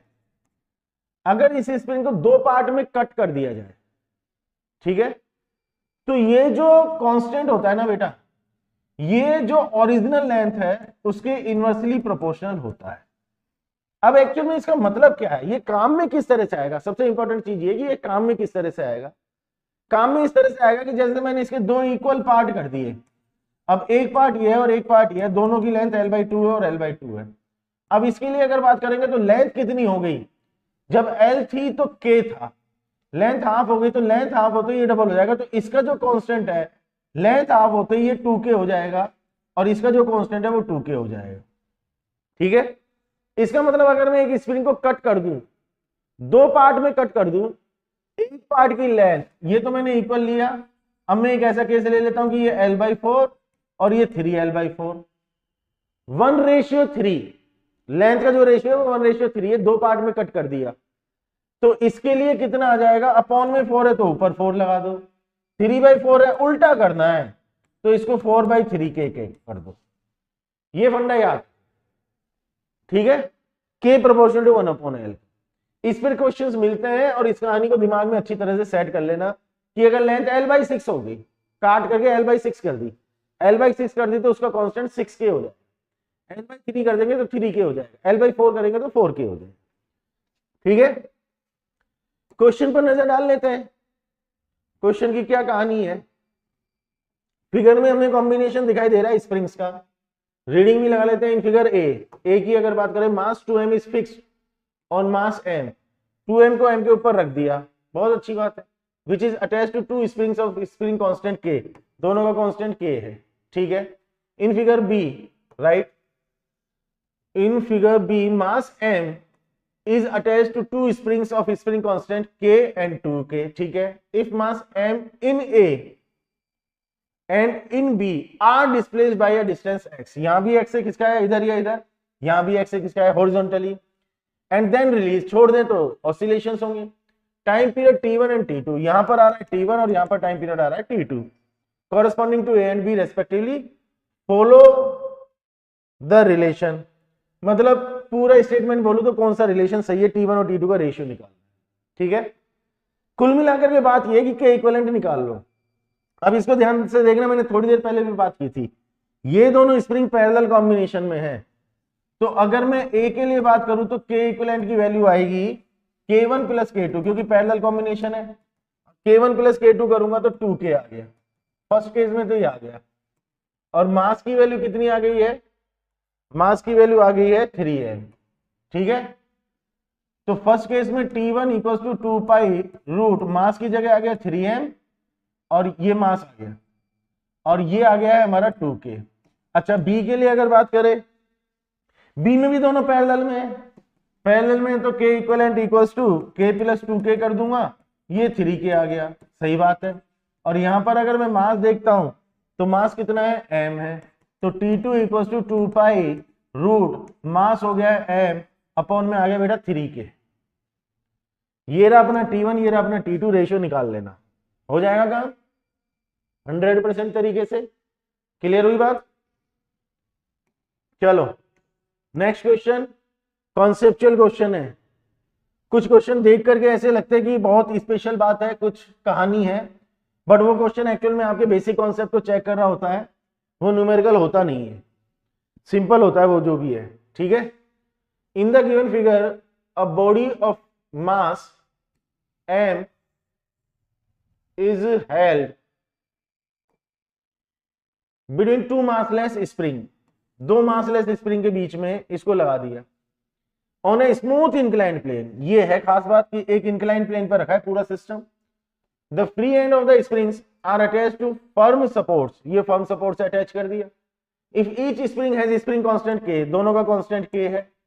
The frequency of oscillation of given body, इसकी फ्रीक्वेंसी चाहिए, ठीक है। अब इस क्वेश्चन में खास बात क्या लग सकती है, लग सकती है इस वजह से कह रहा हूं कि है नहीं, बट हमें लग सकती है कि यार ये इंक्लाइंड प्लेन पर है। अगर ये अरेंजमेंट हॉरिजॉन्टल प्लेन पर होता, जैसे पिछले क्वेश्चन में भी हमने बात की, तो हम कहते भाई दोनों पैरेलल में, के इक्विवेलेंट की वैल्यू k प्लस k मतलब 2k आ जाएगी। यह इंक्लाइंड प्लेन है तो mg इस डायरेक्शन में लूंगा, g का इधर की तरफ कंपोनेंट आएगा, ठीक है। तो हमें ऐसा लग सकता है कि ये केस हॉरिजॉन्टल प्लेन वाले केस से डिफरेंट है, बट स्प्रिंग पेंडुलम के केस में जैसे हमने कहा था कि g का कोई फैक्टर इसमें काम नहीं करता है, मतलब g पर ये डिपेंड नहीं करता है। तो अगर मैं अरेंजमेंट हॉरिजॉन्टल प्लेन में लूं इस तरह से, ठीक है, यही अरेंजमेंट अगर मैं वर्टिकल प्लेन में लूं इस तरीके से, और यही अरेंजमेंट अगर मैं इंक्लाइंड प्लेन पर लूं इस तरीके से, मुझे के इक्विवेलेंट निकालना है। मुझे कोई फर्क नहीं पड़ेगा कि हॉरिजॉन्टल है, वर्टिकल है या इंक्लाइंड है, तो मुझे के इक्विवेलेंट चाहिए। तो के इक्विवेलेंट की वैल्यू आ गई 2k, t equals to 2 pi root m upon 2k अपना आंसर, ठीक है। सॉरी मैंने टाइम पीरियड बोला, फ्रीक्वेंसी चाहिए, हाँ तो ठीक है, उसको उल्टा कर लेना, फ्रीक्वेंसी अगर चाहिए तो 1 upon 2 pi root 2k upon m, ये अपना फ्रीक्वेंसी है। तो ध्यान रखना स्प्रिंग पेंडुलम में ये चीजें मैटर नहीं कर रही, ऐसे रखो ऐसे रखो ऐसे रखो। अगर मास और फोर्स कांस्टेंट्स की वैल्यू में चेंज नहीं आ रहा है तो तीनों केसेस में रिजल्ट सेम ही आएगा, ठीक है। चलो आगे बढ़े। सिंपल पेंडुलम, जिसकी हम थोड़ी बहुत चर्चा कर भी चुके हैं। सिंपल पेंडुलम को ऐसे एक्सपेरिमेंट भी किया जाता है फिजिक्स में कि एक स्ट्रिंग लेकर के उससे एक छोटी सी बॉल को अटैच कर देते हैं, जिसको बॉब कहते हैं, एक साइड में ले जाकर के छोड़ देते हैं तो वो इस तरीके से झूलती है, ऑसिलेशंस करती है। अब ये जो सिंपल पेंडुलम है, यही सिंपल पेंडुलम कहलाता है। इसमें जो रिस्टोरिंग फोर्स है वो क्या होगा, एक्सप्रेशन देखते हैं क्या मिलता है, कैसे मिलता है। एक मिनट में इसको थोड़ा सा एडजस्ट करूं, ठीक है। क्या एक्सप्रेशन मिलता है, कैसे एक्सप्रेशन मिलता है। रिस्टोरिंग फोर्स कहां से आएगा, पेंडुलम की कोई एक पोजीशन जैसे हमने ये ली, मान लो वो वर्टिकल से अभी थीटा एंगल पर है, तो यहां mg आएगा, ये थीटा लिया तो बेटा ये थीटा आएगा, तो mg का एक कंपोनेंट इधर आएगा, एक कंपोनेंट इधर आएगा, ये हमारे काम का कंपोनेंट है। ध्यान से अगर मैं देखूं तो इस पोजीशन में mg sin थीटा, ये वाला जो कंपोनेंट है, this is acting toward the mean position, this is the mean position. तो मीन पोजीशन की तरफ ये लग रहा है, और मीन पोजीशन की तरफ जो अपना फोर्स लगता है वही अपना रिस्टोरिंग फोर्स होता है। इसका मतलब जो mg sin थीटा है वो यहां पर रिस्टोरिंग फोर्स का काम करेगा। तो हमने लिखा F equals to restoring force है तो माइनस का mg sin थीटा।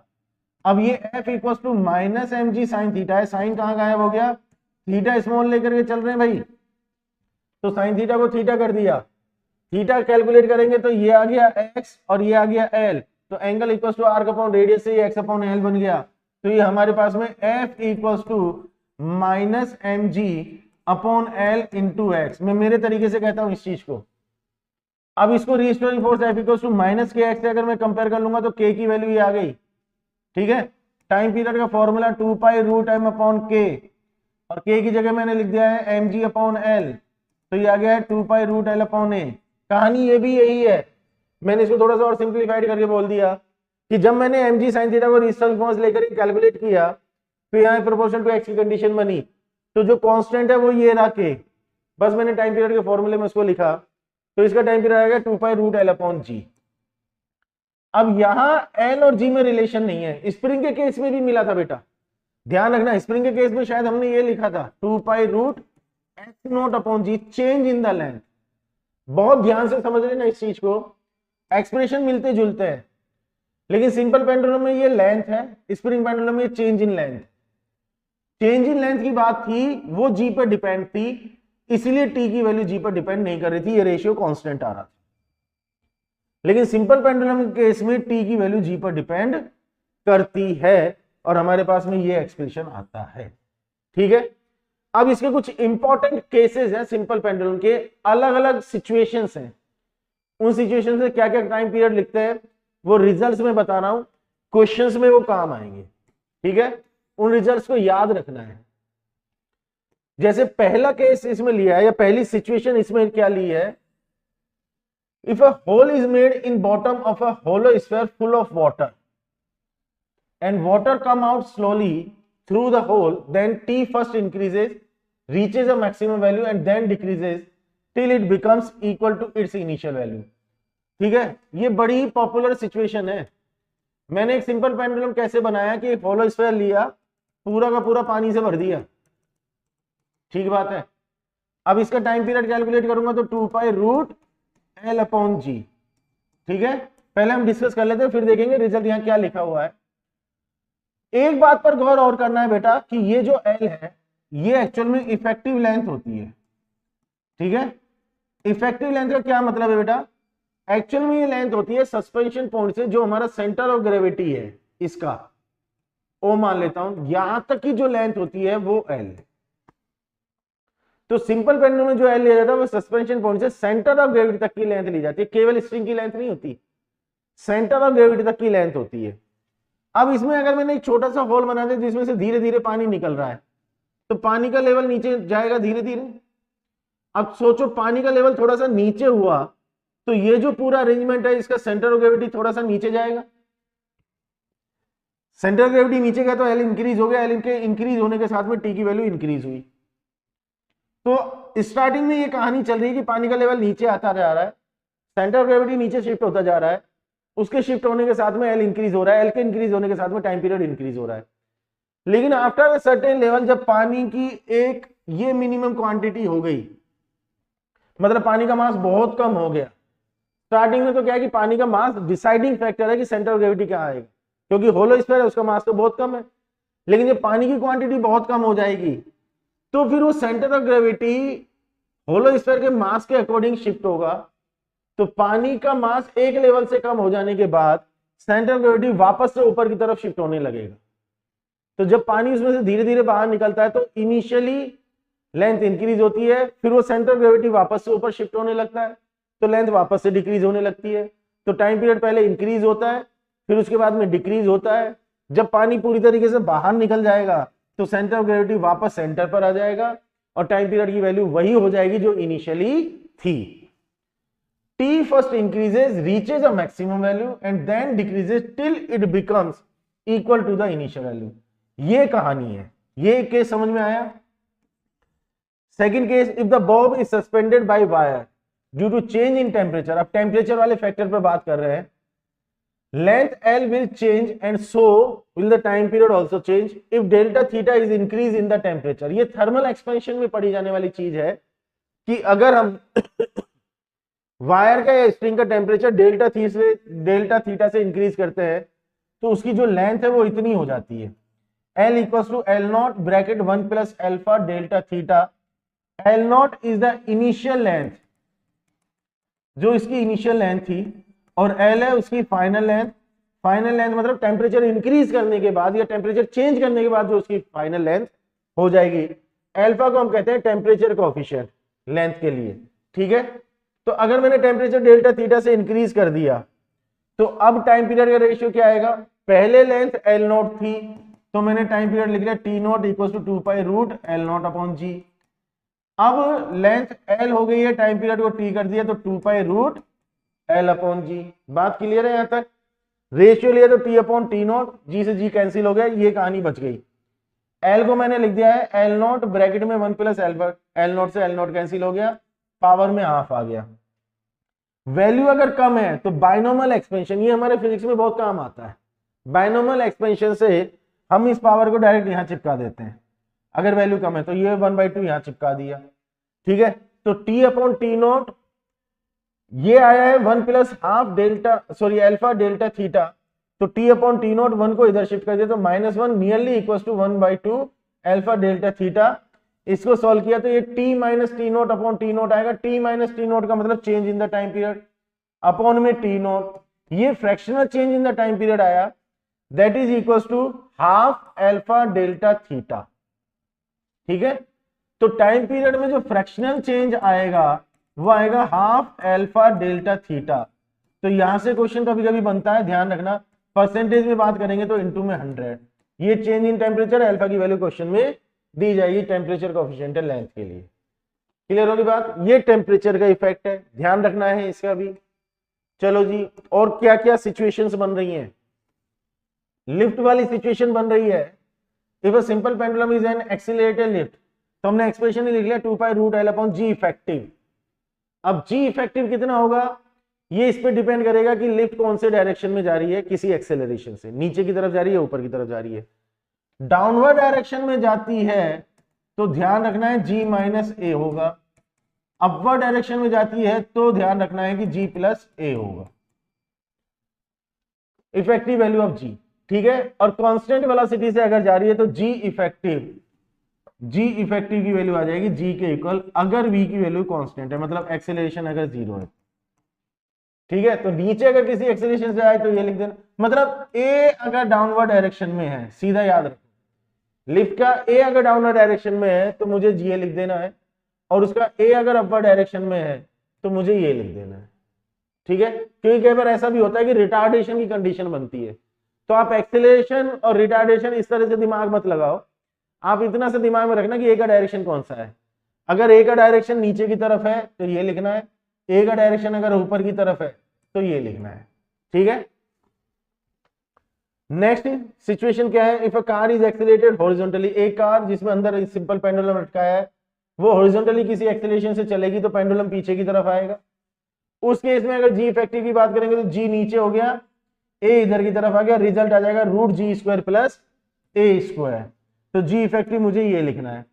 अगर कार किसी एक्सेलरेशन से चली और उसके अंदर सिंपल पेंडुलम है तो जी इफेक्टिव आ जाएगा √g² प्लस a², ठीक है। ये सारे केसेस दिमाग में रखना अच्छी तरह से कि कब मुझे जी की वैल्यू क्या लिखनी है, ठीक है।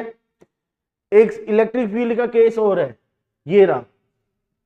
इलेक्ट्रिक फील्ड की क्या कहानी है, इलेक्ट्रिक फील्ड में अगर सिंपल पेंडुलम हो तो has a charge q and is oscillating in a uniform electric field E, simple pendulum पर q चार्ज है, तो g के अपोजिट अगर इलेक्ट्रिक फील्ड है, जैसे ये हमारा सिंपल पेंडुलम है, अब g तो इस डायरेक्शन में है, इलेक्ट्रिक फील्ड अगर इस डायरेक्शन में है तो मुझे g minus QE upon m करना है। केवल ये g पर फोकस करो, बाकी कहानी तो लिख ही लोगे आप।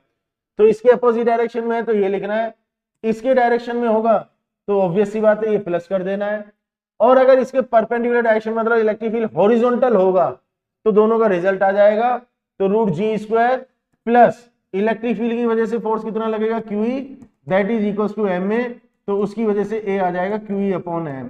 तो हमें ये लिखना है,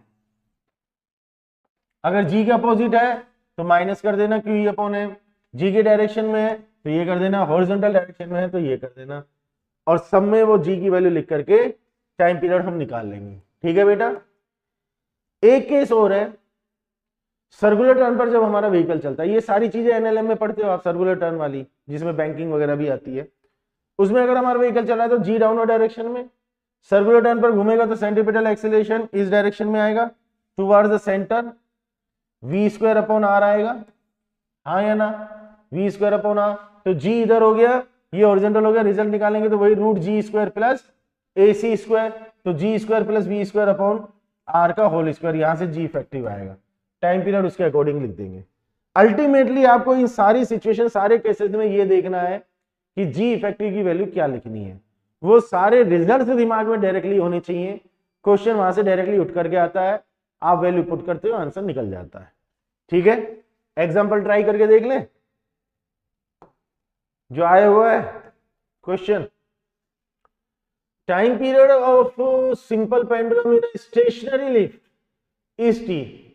स्टेशनरी लिफ्ट में अगर बात करूंगा तो t equal to 2 pi root l upon g है भाई, सही बात है ना।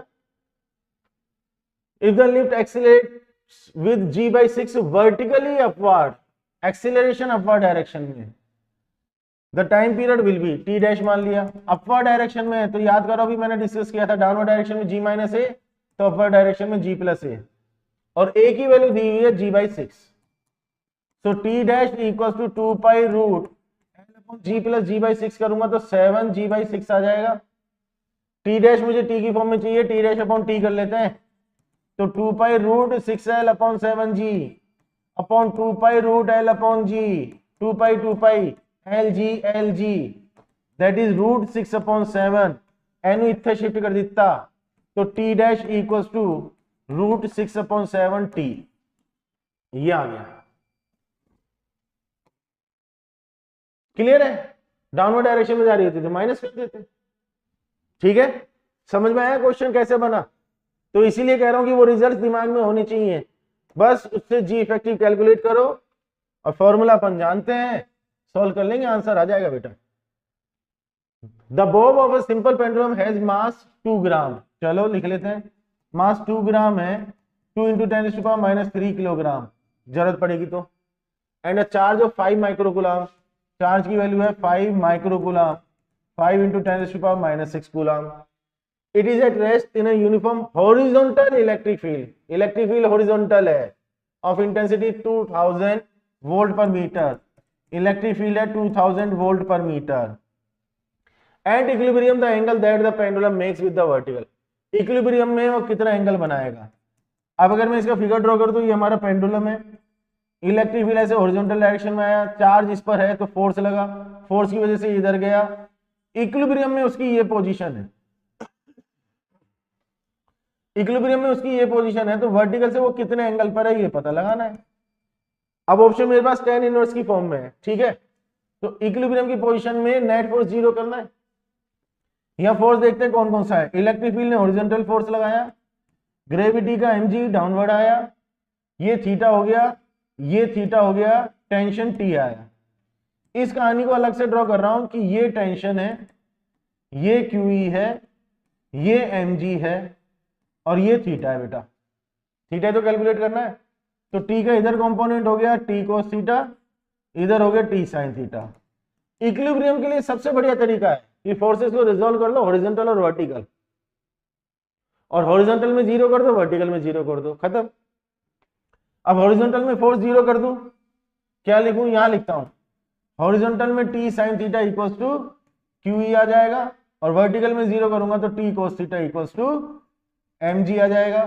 तो tan theta equals to QE upon mg बना बेटा।